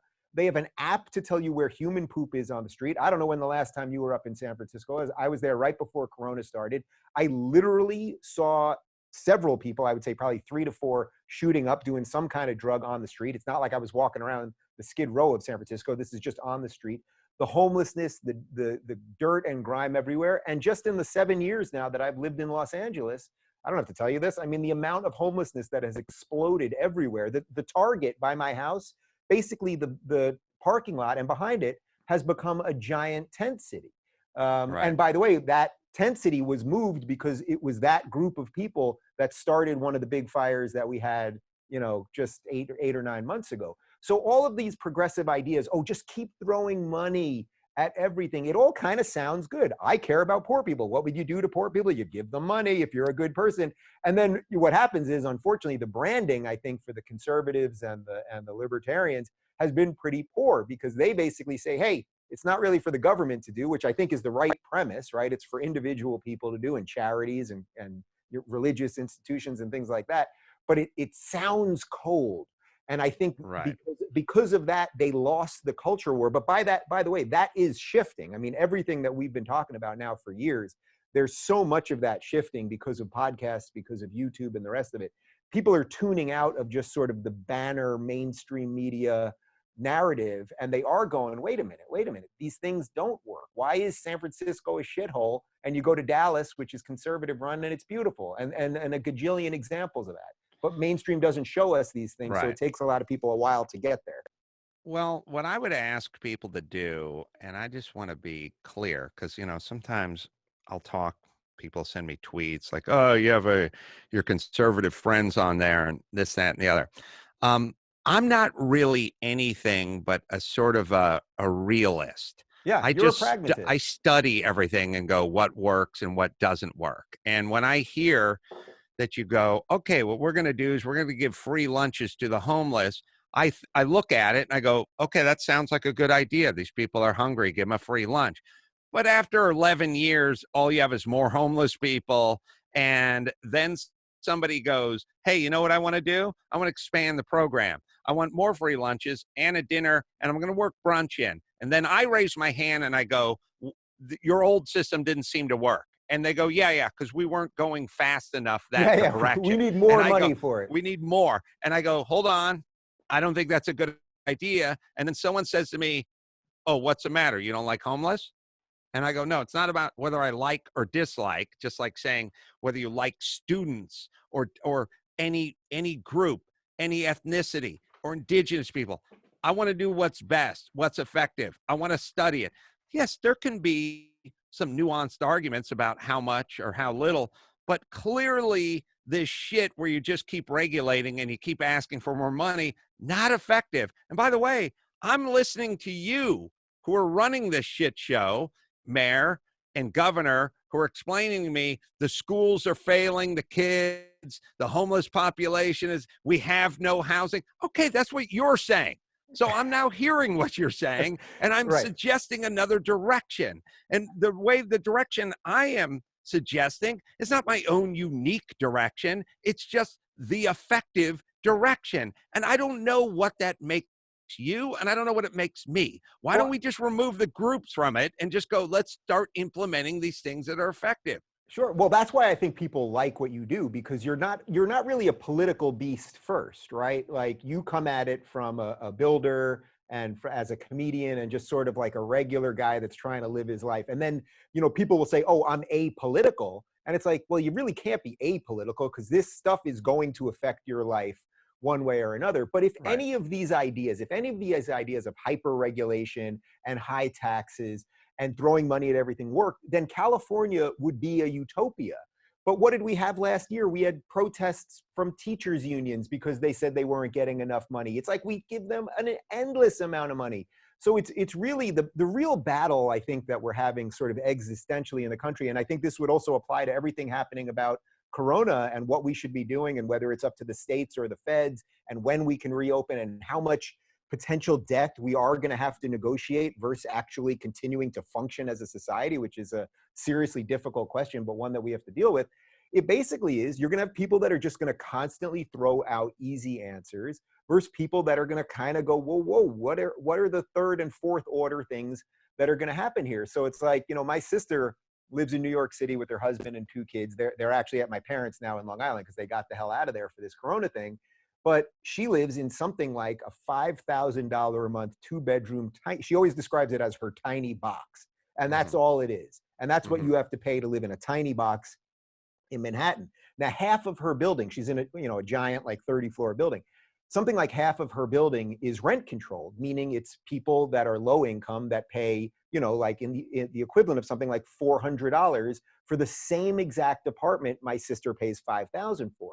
Now, I don't begrudge those people that apartment, but you do have to, once you think about it, you go, well, all right, that sort of sounds nice. We're helping poorer people live in places, so that kind of is good. But then what happens is people end up living there, not just for a year or two while they get their lives together. They live there for generations. Literally, there are grandparents that have started in that building, that the grandkids now live there. And you can't blame them for not getting out, because why would they be like, wait a minute, I'm getting this nice apartment, you know, on the Upper West Side for $400 a month, or I could stop taking the handouts. I could get 6 other jobs and have to move, you know, 5 miles north to the middle of nowhere and all of this stuff. So what happens is these politicians come in with easy answers, and then the average person, if you're going to give them something, the average person is just going to take it. But one other thing real quick, it's funny, you said the thing about, oh, well, they'll say your friends, Carolla, are conservatives.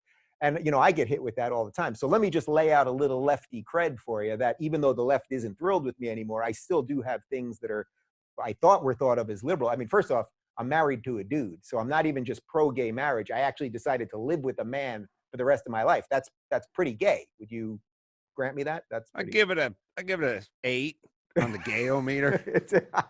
All right.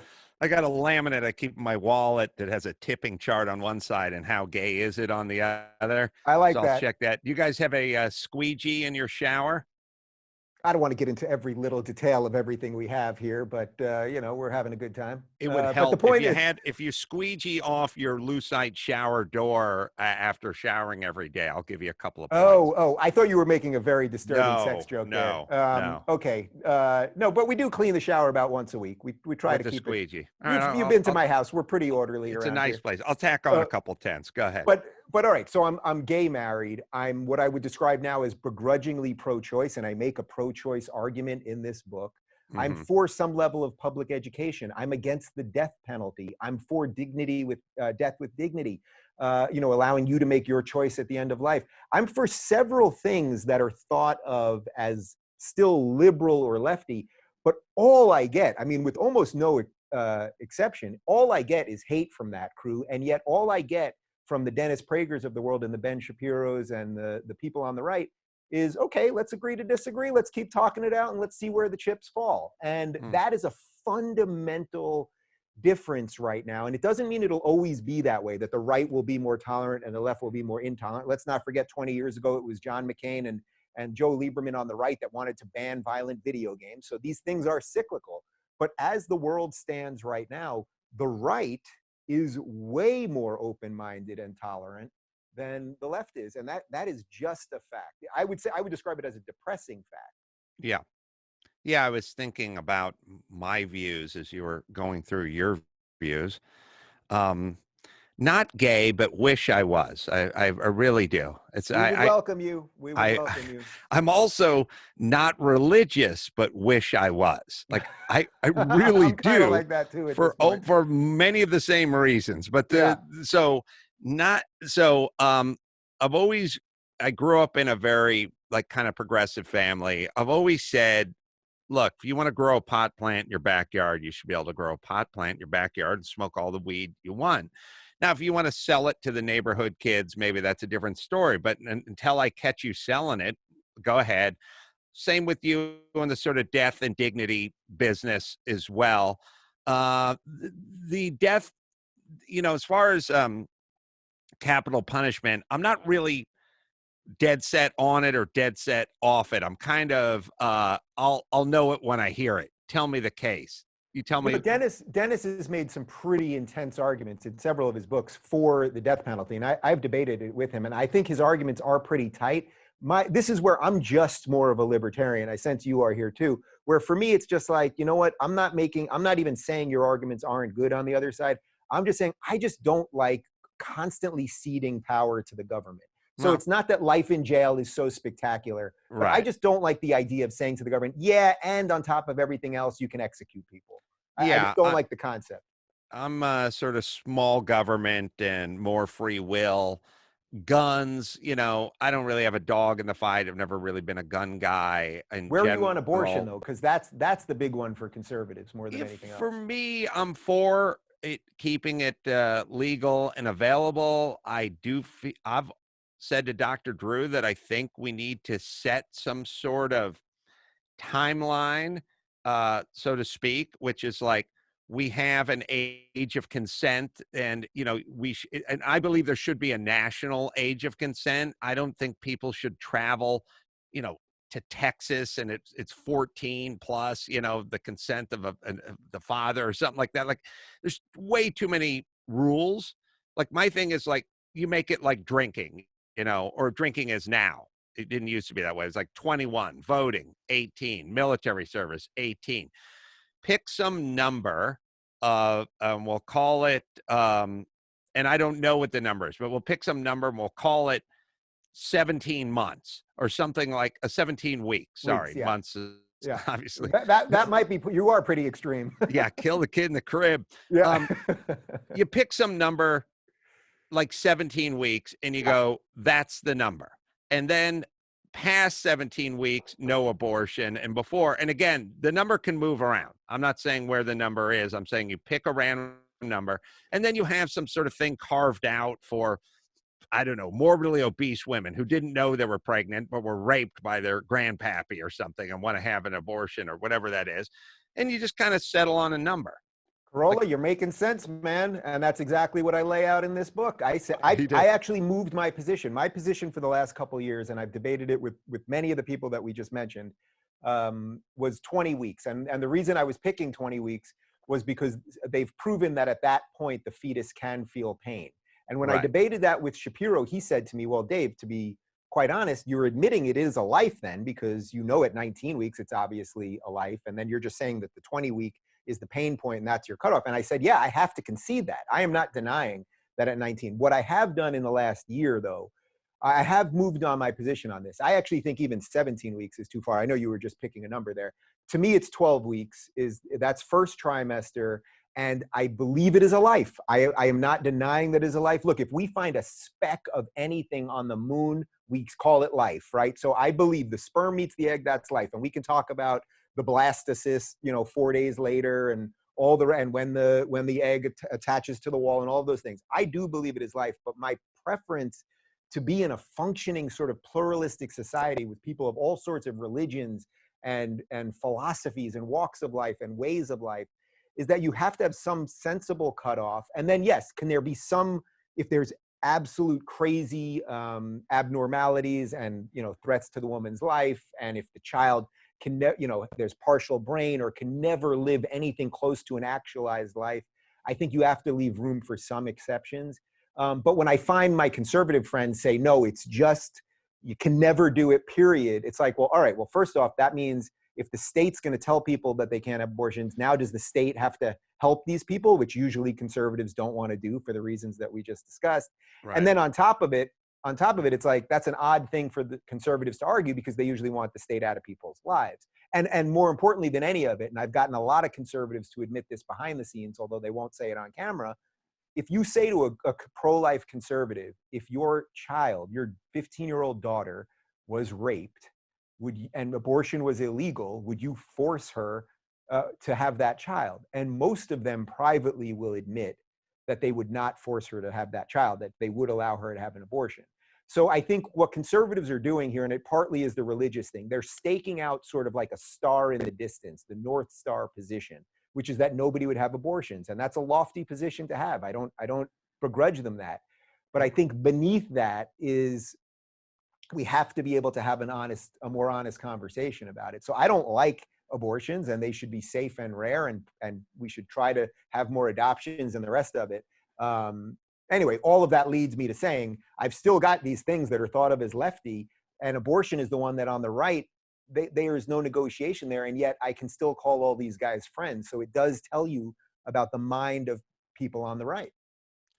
Well, I think that I was listening to you going through the part where you talk to your conservative friends about their 15-year-old daughter being raped, and they quietly admit they would get the abortion. And then I was picturing you pausing and then going, okay, so where is she? Which would not be a good end to that conversation. That is not a good end to that conversation. For the record, I want to say that was not Shapiro or Prager, just because I've mentioned their names sometimes. Right. It wasn't either one of them. So I guess what we're saying is, I'll do one of my metaphors that just popped in my head in some sort of crazy way, but I'm feeling what you're feeling, which is I have what could be called libertarian, progressive even, or democratic thoughts about many subjects. But if you have 3 or 4 what could be called conservative thoughts in your head, smaller government, lower taxes, what have you, less regulation, now you de facto become a conservative in the eyes of all your liberal and democratic friends. Yes. But if you're Dennis Prager and you go, okay, where do we come down in our relationship, or Ben Shapiro or any of the conservative guys? They go, well, here's what this guy's for. He wants smaller government. He wants free speech. He wants lower regulation, blah, blah, blah. And then those guys go, oh, fine, he's one of us. And then you go, but wait a minute, he's for abortion. And they go, yeah, okay, that's just one thing. Yeah. And then they move on. So it's like, what I'm saying is you have a whole bowl with honey roasted peanuts. And sorry, an line just came up. My computer said internet. So if you throw in 4 raisins, that doesn't make it trail mix. Yeah. That makes it honey roasted peanuts with some raisins on it. I like this. That's kind of how I think and you think and Prager thinks. But if you're on the left, you throw in 1 raisin, it's now trail mix. Get it out of my face. And by the way, you're not just making up a metaphor, although I do like the raisin nut thing here, but this isn't just some like crazy theory that you're throwing out there. I mean, I can give you literal examples of this. For example, it was the head or the deputy head of the DNC who said, we have no room for pro-life people in our party. I mean, imagine saying that, meaning you could believe everything. We're going to tax you to the hilt. You can have every other progressive value. But if you just believe that abortion should be illegal, we don't want you. So what has happened over the last couple of years, and I think this really is ultimately what put me on the map, where now in 2020, most people, I think most sort of thoughtful, decent, average people, they see the hysteria of the left and identity politics and just this endless desire to destroy everybody. And it's basically one side that will purge everybody. So you're always going to become smaller because it's odd because they're not religious. You know what I mean? They're usually a-religious or anti-religion, but they've chosen the set of ideas of collectivism, of grouping everyone based on gender and sexuality and the rest of it. And they actually use it in a very religious way that if you don't accept their beliefs, you are an apostate. I mean, that's how bad religions operate. And yet what we see on the right, I mean, look, I went to Liberty University. It's the largest evangelical college in the United States. It's Jerry Falwell. It's his university. You know, his son runs it now, Jerry Falwell Jr.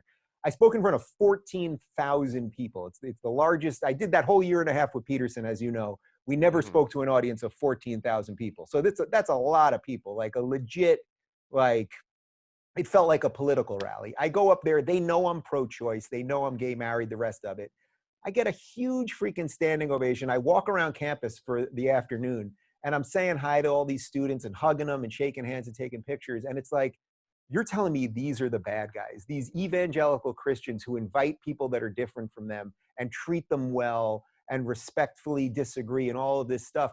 And show me any instance where that happens on the left. And I'll give you another example real quick. I mean, you know the story about Brett Weinstein at Evergreen State, what happened there when he protested racism. They wanted to stop white people from coming to campus on a given day as a protest of racism. And he said, no, you can't tell kids not to come to school based on the color of their skin. That would be an anti-racist thought. Well, guess who's the only person who offered to have him on television when that whole thing broke? Oh, I think it was Tucker Carlson. It was Tucker Carlson. That's right.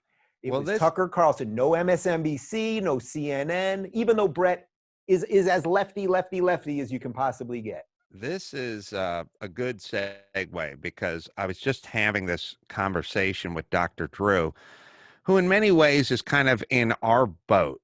Somehow you have a couple of thoughts about basically, you know, not hating cops and wanting to do something about the homeless situation. And all of a sudden, your head has to be put on a pike. I don't get it. I mean, I do get it. I feel like I feel like these people are being intellectually dishonest. You can't defeat my arguments or his arguments or her arguments. So you just start throwing out the, you know, racist or homophobe or whatever, which is infantile. And it's really insulting. You know what I mean? I'm a 55-year-old man who's never laid his hands or done anything negative to any group at any time. And I have to walk around with you calling me a racist? Fucking grow up. It's insulting. Adam, but are you a Marvel guy? Are you a Marvel movie guy, Avengers guy, any of that stuff? No, I don't. You know, I'm a builder, blue collar dude from the Valley who's never read a comic book and never read a book and never watched any of that stuff. All right, so you're not missing much, but I will give you a 30-second Marvel analogy here. In the last Avengers movie, the bad guy was Thanos, okay? And what Thanos wanted to do, wanted to do is he saw a universe with finite resources, and he said, no one will do it, but I will do it. I will get rid of half the living creatures in the universe so that the rest can survive. So he said, I will just kill everybody. I will kill half the people to do that. Now, that's not what the good guy does, but that's exactly what the collectivists and the socialists and the actual Nazis did. That they said, you have, on the way to our utopia, we have to kill a lot of people to get there. So they promise you with a smiley face, but then they do all of these horrible things. And that's why then they can take a guy who's pretty measured in what he believes like you and just say, you're just a racist because you haven't bought into this thing. They don't need much more of that. That's truly why I wrote this book, because I want average people that aren't Adam Carolla, that aren't Tucker Carlson, that don't know how to exactly stand up to this thing, to have some of the tools to do it. Because it sucks. You don't want to be called all those things. And it took you a long time to become independent so that you could have, a little more confidence and a little more financial stability to make sure that, you weren't going to get booted off the network and lose your job and the rest of it. Well, as I was saying, yes, to Drew, and as it pertains to Tucker Carlson, is, people always levy this thing where it's like, you go on your Fox shows, you chase $1, you suck up to the host. It's like, you don't get paid. You don't. And I shall go on everyone's show. I have been on every show, and I shall go on anyone's show. My criteria is you asked me to go on your show and I go on your show. Now, yeah. I'm sorry. What ends up happening is you end up doing Tucker Carlson's show, and then you get some sort of scarlet letter, and now you can't appear on Rachel Maddow's show. But that's not my decision. That's her decision. And then what ends up happening is eventually a book comes out, or you want to plug a movie, and you go on Tucker Carlson's show again because they will not have you on the other outlets and networks. And then it becomes this sort of self-fulfilling prophecy. Like, oh, the only shows you do are Tucker. Those are the only shows that invite me or Drew, and I'm sure you and Prager is as well, with the rare exception of a Bill Maher type, who's much more sort of open-minded and a little less sort of drank the Kool-Aid than most, but they are sort of segregating there. They are circling the wagons. It has nothing to do with me or you or Drew. Dude, I know you're not making this up because I'm moving a book right now, right? That's what I'm doing here, talking to you. And I am going on every single Fox show this week, and I am going on 0 CNN or MSNBC shows. I assure you, I would be thrilled to go on any of them. I actually would request one thing, which is that I would want to do it live because I don't trust their editors. But plenty of the shows are live, so that's fine. But I'm promoting a book. I would gladly talk to Maddow. I would gladly talk to Joy Reid, or whoever's watching, the 3 people that are watching Anderson Cooper or whatever it is. I will do any of those shows, but you can only go where you're invited. And you're right. Then it becomes a self-fulfilling prophecy. And then they go, oh, well, that's what you are. But you also are right that, they don't pay you. I've never been paid a dime to be on any of those shows. They invite me. I say what I want. And by the way, I go on Tucker all the time, and I disagree with him on a ton of stuff. Tucker wants to regulate big tech. I'm completely against it. And even Dennis and I have a little bit of a disagreement there. But it's like, why does he keep bringing me back? I don't know. I guess he's actually decent and not a crazed right-wing Nazi lunatic. I don't know. Maybe. Well, I don't know. Do you have to, if you're Rachel Maddow or Joy Reid or whomever, do you have to feel threatened by everyone who disagrees with you, even in a measured, nuanced way? Yes.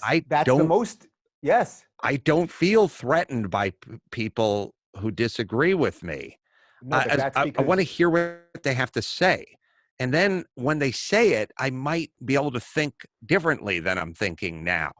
Why? I always say that Dennis Prager and he's a deeply religious guy. I'm an atheist. And the only thing we have in common is common sense. This notion that you have to somehow look the same or have the same name, last name, sound the same, or come from the same part of the world. It smacks of racism or something. And that is the definition of what you're calling me all the time. I just want to, yes.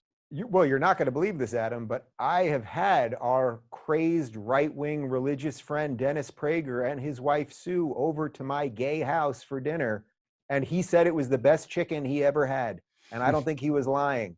I mean, why is that? Why is that, though? It gets to everything we're saying here, that if you have some sort of cohesive worldview, you won't feel the need to impose that on everyone else, especially if you're an American, because you understand that everyone came here from every walk of life. Everyone came here from every corner of the earth, and everyone made their lives better. Your ancestors came here with nothing, I assume from Italy, right? And then did anyone give them anything? I'm pretty sure when the Italian immigrants and the Irish immigrants and the Jewish immigrants all got off and then had to move to the Lower East Side, was anyone standing there, oh, well, you're Italian, you get $20, and Jews are getting $20, and it's like, it's crazy.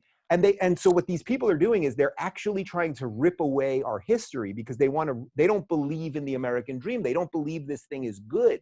I mean, Bernie Sanders does not believe that this thing is good. And that's why it's been very depressing to watch what's happened to the Democrats. Even if you're a total conservative, you do want both sides to be kind of sane so that you can fight it out, right? You want something like that. But when you have one side that's bananas, unintended for me, I'm as I travel through this life, I have sort of two thoughts that I constantly get back to.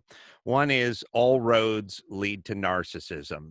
I don't know what's going on with all the fucking virtue signaling and all the I'm better than you and blah, blah, blah. And the notion that I can't talk about having realistic conversations about when we're going to get back to work without somebody saying, talk to the families who lost a loved one. Like, shut the fuck up. I don't even know what you're talking about. Start doing some math, pussy. I don't know what they mean. And the other one I keep thinking about is unintended consequences. Every road leads to unintended consequences. And you were talking about your sister in Manhattan with a $5,000 a week shoebox she's living in. I've said it a million times. I have a friend, and I've known this guy since junior high. He got himself into a rent control apartment in Santa Monica off of Ocean Boulevard. That unit should on the open market fetch $7,500 a month. He's there for $700 a month.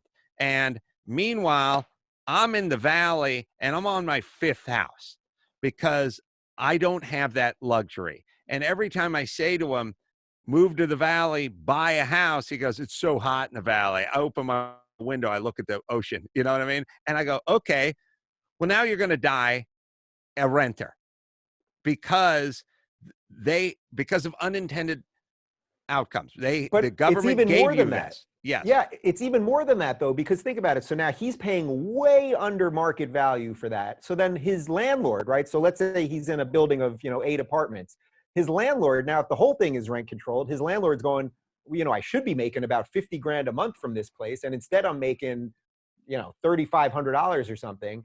And it's like, well, now I'm going to let the building go to shit. I'm not going to do anything. We're not going to paint. We're not going to clean. We're not, all of the rest of it. And then what happens? Well, then now you've got a crappy building. And what happens to the building next door? Well, you don't want to put a nice building next to the crappy one. So we know that spreads. So you're totally right. It's the unintended consequences. And then the second and third order of what happens after things. So that's what, again, when you just do the bumper sticker version of everything, like Ilhan Omar now, suspend all mortgages. Right. Suspend all rent. And it's like, okay, that kind of sounds right. Like a lot of people are struggling right now. That kind of sounds right. But do you mean suspend all mortgages, meaning that the people who own the buildings also don't have to pay the bank? And if nobody pays the bank, do we have to bail out the bank because you don't like that? But they don't even let us have that conversation. The second you bring up any of that stuff, you're somehow a racist. So it does make it much harder for us to have those conversations. We have A.O.C.'s video talking about, I guess it's about reopening and not going back. God. Again, this is like adolescent this is something that should take place at like a Horrible. brownie jamboree, not in terms of running this government, but we'll play it for you. Here we go. I think when we talk about this idea of reopening society, only in America does the president, when the president tweets about liberation, does he mean go back to work? When we, have this discussion about going back or reopening, I think a lot of people should just say, no, we're not going back to that. We're not going back to working 70-hour weeks just so that we could put food on the table and not even feel any sort of semblance of security in our lives. Well, it's like, first things first. So it's all just pablum. It's all just vibes and feelings. Yep. There's nothing to it. First things first. Who works a 70-hour week in and week out? I mean, just do the fucking math, you nut job. Who's working? That means you work 7 days a week, 10 hours a day, and 30 days a month. Like, you just never have a day off. Or if you want to have weekends off, then you're going to have to work 13 and a half hours a day. Like, all right. And also, if you do, you probably have enough money to, buy a used truck and get some insurance. But it yes. shows everything that's wrong with her. She views work as something bad. I don't see, when she says work, she somehow means that we're slaves, but we're not. Most people, not only do most people want to work, most people, the work that you're doing is giving you some sense of purpose, and that allows you to hopefully have a house, and then you can have a family and have a car you want and a dog and some land and all that. Or you're working to get somewhere else. You're working at a low-level job so you can get a better job. But she equates work with something negative because she is a socialist. She does not want to work. Even there's that moment right before she blurts it out where she has this sort of twisted smile, because she knows what she's saying is pretty evil, actually. I really believe that. I had a tweet about this yesterday, and I said something like, she's a horrible person with terrible ideas. Now, I try not to, and it went on fire on Twitter, and I try not to attack people. I try to talk about ideas.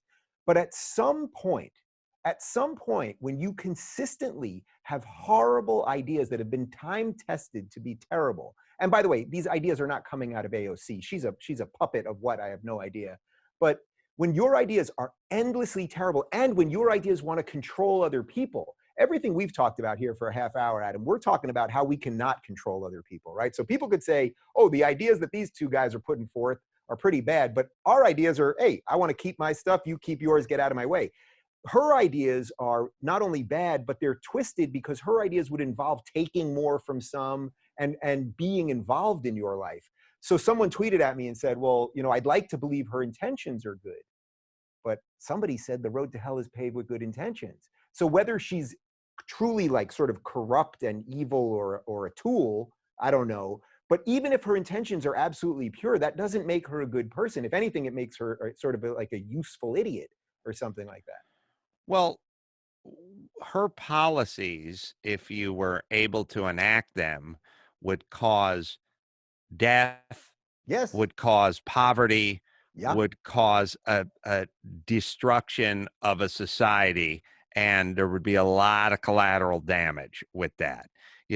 So obviously I don't look at her as someone who picks up a pistol and fires it at another citizen, but theoretically, if she was able to ever enact many of those policies, there would be a lot of collateral damage. A lot. That's why, you're totally right. That's why, what was Bernie always calling for? Bernie would always say a political revolution. The only reason he was saying political was because he knew if he said revolution, which is what he wants to turn America into some sort of socialist communist state. I mean, a socialist is just doing it through the means that we have, and a communist just sort of takes the power. I have no doubt that that's what AOC would be willing to do if given the opportunity to do it. But he always put the word political in front of revolution, because then it sort of sounds, because think of every revolution, the American Revolution, the French Revolution, which were very different, but think of every revolution ever. They're extremely bloody. So Bernie thought he could soften it by saying a political revolution, but every revolution is political. And that's why his base and the progressive base is so out of control, and why they love Antifa and why these ding dong mayors like De Blasio, the progressive in New York City, why does the Police Benevolence Association despise him and tweet against him every day because they can't arrest people anymore, and you empower people to jump turnstiles and you can hit cops. You see these videos every day. They're throwing water balloons at cops and hitting cops, and cops don't do anything. Everywhere that these ideas spread also spreads chaos and disorder. And that is a design. Yes, I've always sort of said it this way, and boy, do I mean it. You know, there's a thing that we're pushing up against, which is somebody says young black males are suspended at a higher rate in junior highs and high schools than their white and Asian counterparts. And people like you and I stop, and I'm not trying to blow smoke up our own ass. I'm saying I would stop and I would go, well, what's going on? And someone would go, the teachers are racist. And I'd go, really? You've decided to spend your life, you've dedicated your life to molding youth and teaching seventh graders in the inner city, and you're racist? Yeah, most in the name of racism. Most of them are 29-year-old women with nose studs. Really?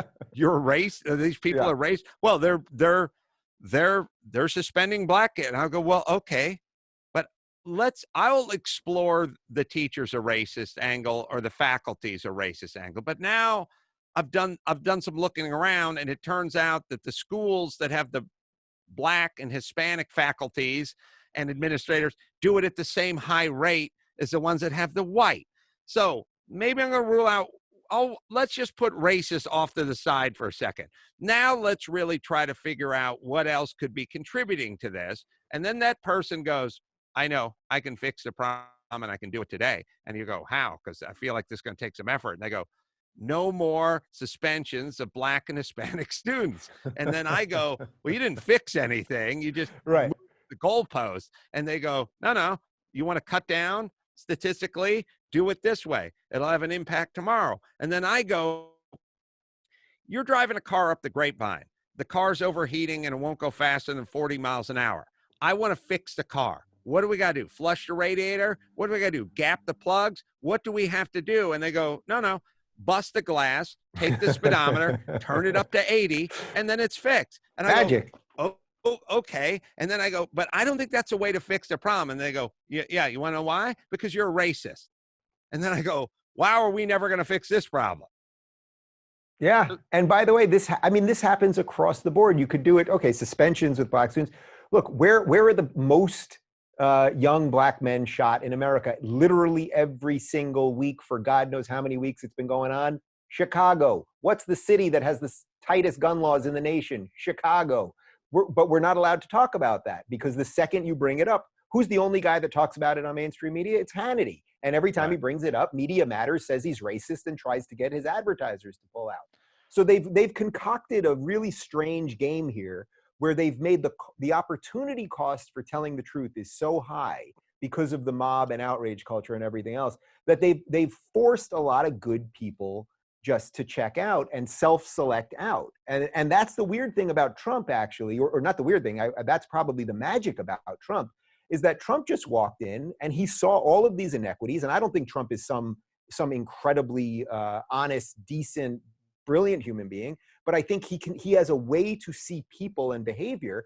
And he walked in and he's like, I see all this nonsense that everyone knows, and I'm just not going to play by your rules. And he walked in there, and I think what most of Americans wanted was a panther in a china shop, right? You wanted a panther to walk in and coyly and calmly knock a few things off and then close the door with its tail and walk away, and a few things would have been broken, except there's no metaphor called a panther in a china shop. You get a bull in a china shop. So that's what Trump saw. And I think it's nuts, but I think more Americans now see that as something closer to the truth than anything coming out of the left. Well, I look at everybody's intentions for everything all the time. I just go, what is the intention of this person? What do they mean by that? You're telling me that person's a bad person, or they said something hateful or whatever. I want to know what they meant by it. And I was just working on my audio book before I came back here today. And I was reading a story in there that I'd forgotten about, which is a professor. I think the guy was like 76 years old. He attended a convention with a bunch of other professors, and everyone was packed into the elevator. And he did they were shouting out floors or whatever, press that button like people do at a convention in an elevator. And he said, 5th floor, woman's lingerie, which is a joke from a Bugs Bunny cartoon. Yeah. And one of the female professors who was she was a professor of diversity and women's inclusion or whatever, had to fucking file paperwork. And then somebody had to do something. And I thought to myself, what is this 76-year-old professor who was at this conference for diversity and leadership or whatever it was? Who is this guy and what was his intention? And what his intention was, he was trying to make a joke. So obviously with that in mind, it's time to move on, because this person, who, by the way, just becomes this truffle finding pig, except for truffles for her, or racism, or homophobia, or genderism, or whatever ism, being a chauvinistic, whatever. She found it. It wasn't there. She manufactured it. She synthesized it. Now her and this guy and the rest of the faculty is going to have less time to focus on actual incidents that do matter and could pose a threat.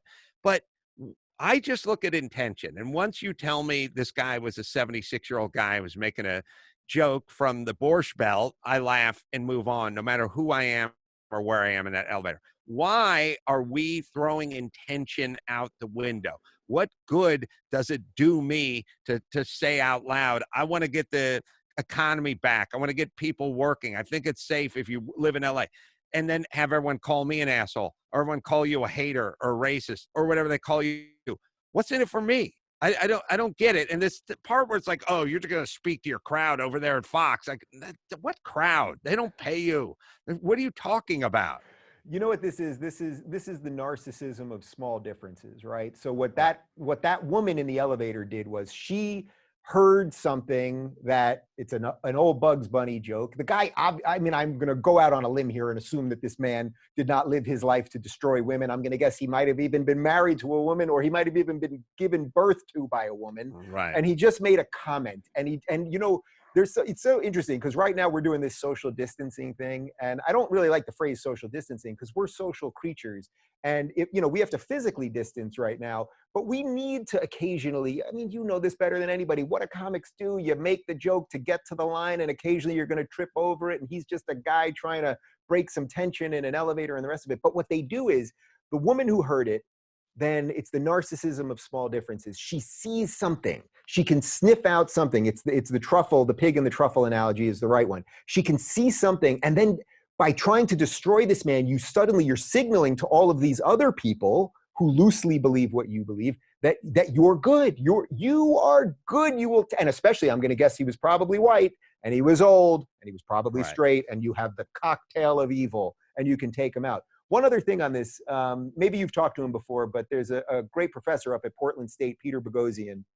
I don't think I have. Pete's the guy that you should definitely have him on. He's the guy that wrote they did the Sokol hoax, where they faked all of these academic papers and how dogs, dog parks are rape culture and all this stuff. And they got them printed actually in peer-reviewed papers. Right. Anyway, he's a great thinker. And one of the things that he talks about all the time is that once you let social justice into a system, it will destroy the system, because the second it's in, the mission of the system no longer operates properly. So if you're a fire department, you're a police station, you're a publishing house, literally anything, you're a podcast company. Once you let this thing in, and you're no longer hiring the best people based on qualification, but on skin color or gender, or you're not hiring the best firemen anymore, or you suddenly have to buy equipment from a company that's lesbian owned, or any of these nonsensical things, you have taken your eye off the ball. And as a company, as any institution, the whole purpose of an institution is to keep the eye on the ball, to build that institution. So once you let this virus in, I mean, what is a virus? What are we dealing with Corona? It's very easy to catch, right?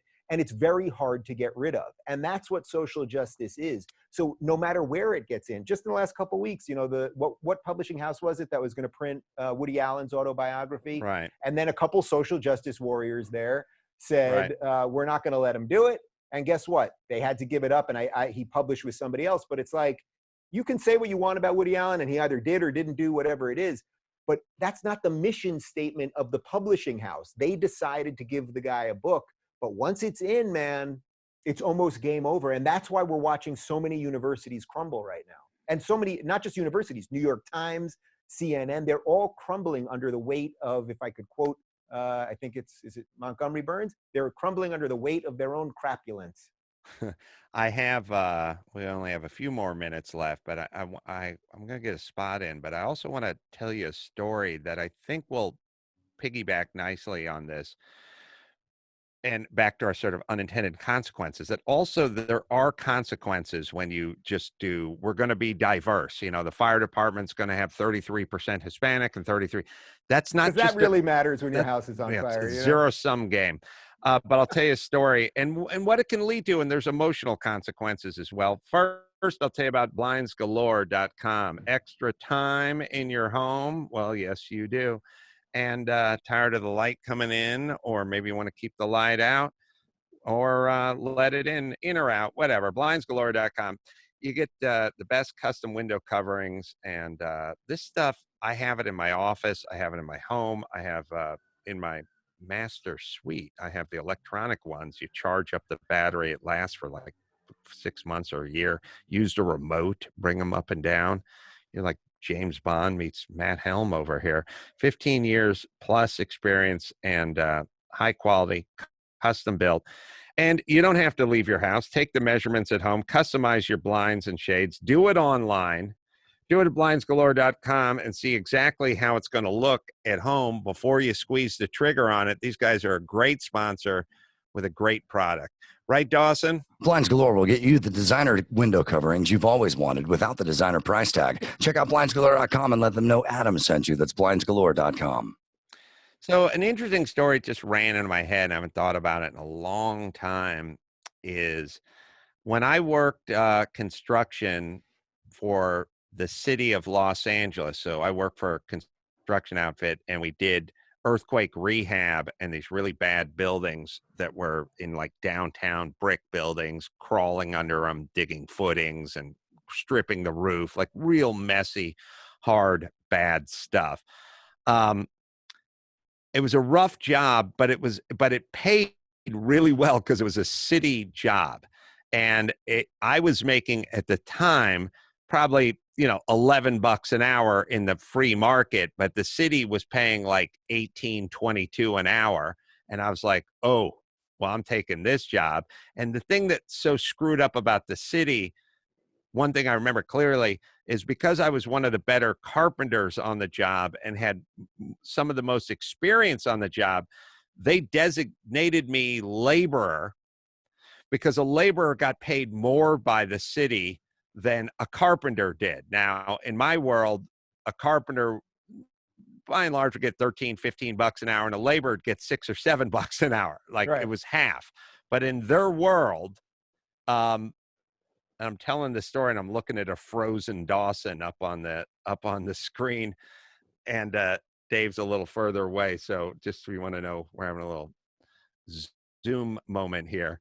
But in their world, somehow laborers get paid more than carpenters do. But either way, I was made the labor, and I worked in that world.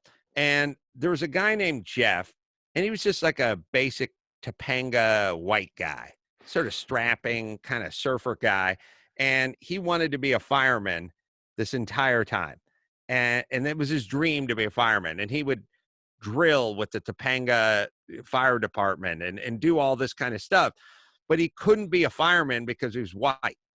In LA County, and I know this myself, when I tried to be a fireman and sign up when I was 19, I couldn't do it. I had about a 6 or 7 year wait. Well, this guy was in the same boat I was in, and he was strong and trained and had all the qualities you would want in a fireman, but they had hiring quotas in LA, and they wouldn't hire him because he was white. And he was very frustrated. And by the way, when you're, 25 and someone says, I'll give you a job when you're 30, That sounds like a long time. Yeah. So he's working construction in the meantime. And in the meantime, the city has hiring requirements. So we had to have X amount of black guys and X amount of women and X amount of whatever to do these earthquake rehab jobs. So they hire a guy named Chip. Chip is a black fella, but he's going to college and he comes from a good family. And he really is, they're kind of defeating their own purpose because this guy's a black guy, but his dad's an attorney and he's got like more money than any of us have. But either way, his skin is darker than ours and they hire him on. And he's working there, I think, during the summer before he goes back to college. At some point, way later in life, how's my internet doing? Is it okay? This is a weird, it's a weird thing because I just have a big frozen picture of Dawson on my screen. I got you. Sound great to me. Oh, Good on my end. It's a weird something on my computer. Anyway, later, much later in life, I'm at like somebody asked me to do some charity thing at some kid's school.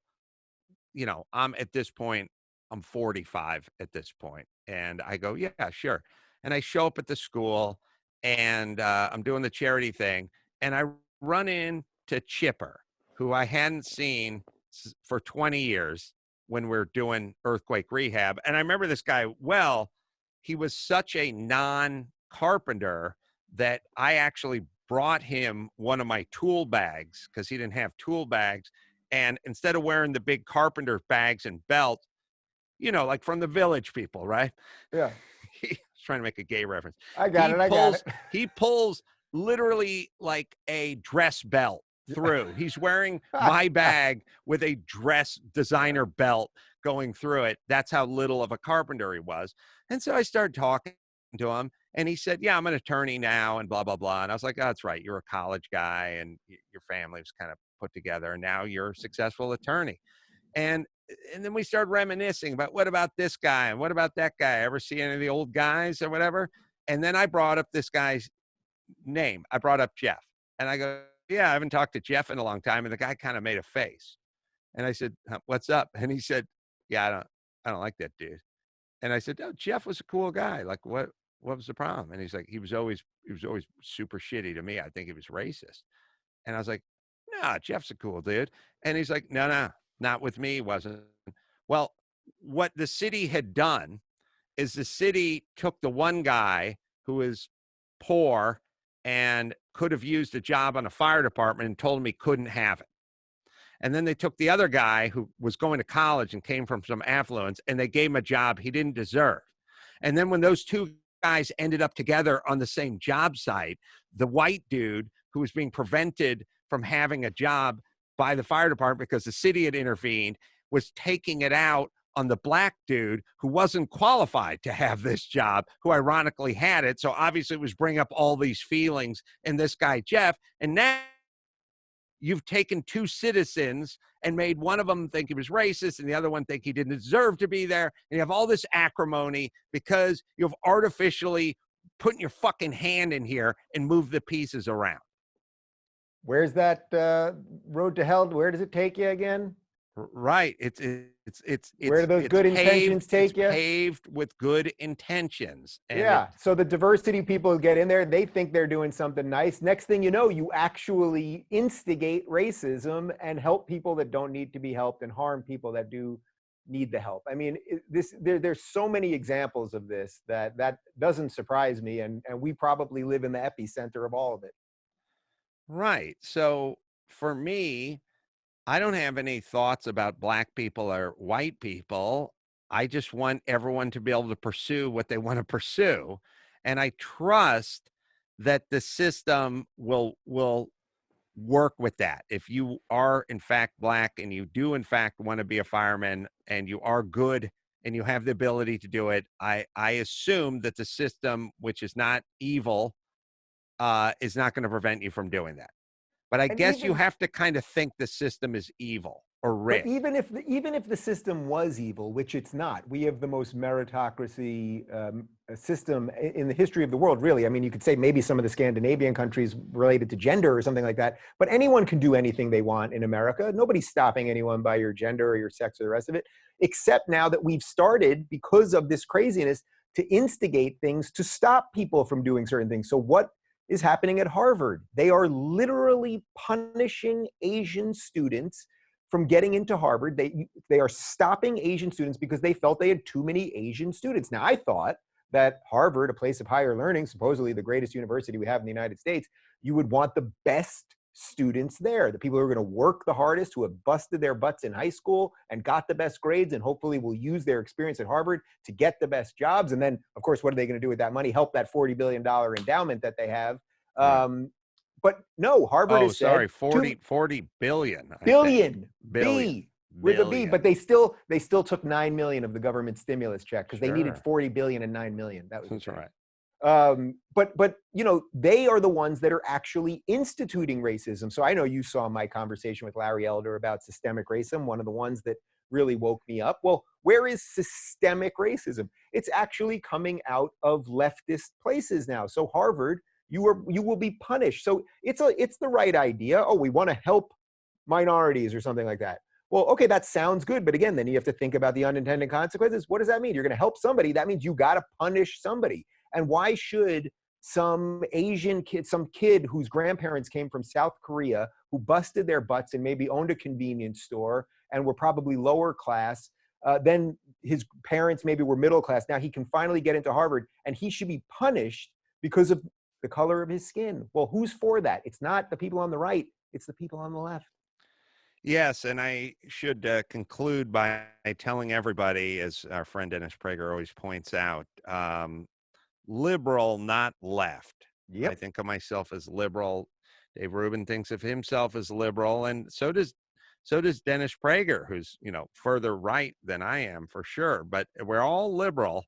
We're not left, and the left is what I'm pushing against, and the left is what I believe creates all the unintended consequences. And furthermore, you know, this guy Chip had no business on a construction site. Like, he could have killed himself. He literally could have killed himself 5 times because he just didn't belong there and didn't have the skill and hadn't earned it.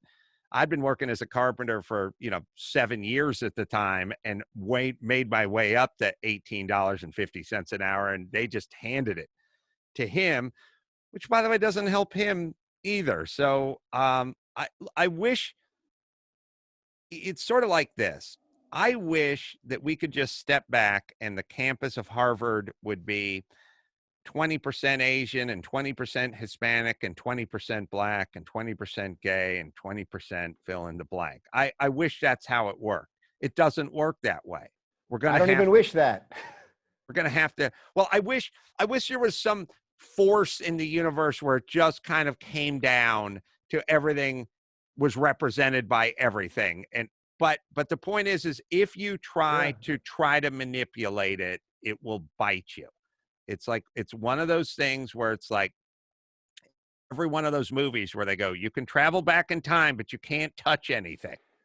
Well, we're putting our fucking handprints all over everything, and it doesn't work. And the reason they go, well, why can't I touch anything? Because you don't know how that's going to affect the next 100 years or whatever it is. That's Adam, kind of where I'm at now. Defending my liberal principles is becoming a conservative position. It's an odd thing to say, but it is the truth. A good note to go out on. Don't burn this book. Thinking for Yourself in an Age of Unreason. And it's available this Tuesday, April 28th, or you can pre-order it right now on Amazon. And you can watch the Rubin Report as well. I'll be happy to be on as soon as I'm done with Joy AM and the Joy and the AM and Anderson and Don Lemon show. I'll swing by. Get those guys out of the way, and then maybe I'll let you in here. I'll have to look at your numbers again. We got to look at the racist quotient of the day and what you've been up to and all that. But I'll at least consider it. Always good to talk to you, my friend. You too, brother. And until next time, Good Sports is coming up next. This is Adam Carolla for Dave Rubin and Jeff Cesario and Gina Grad and Bald Brian saying mahalo.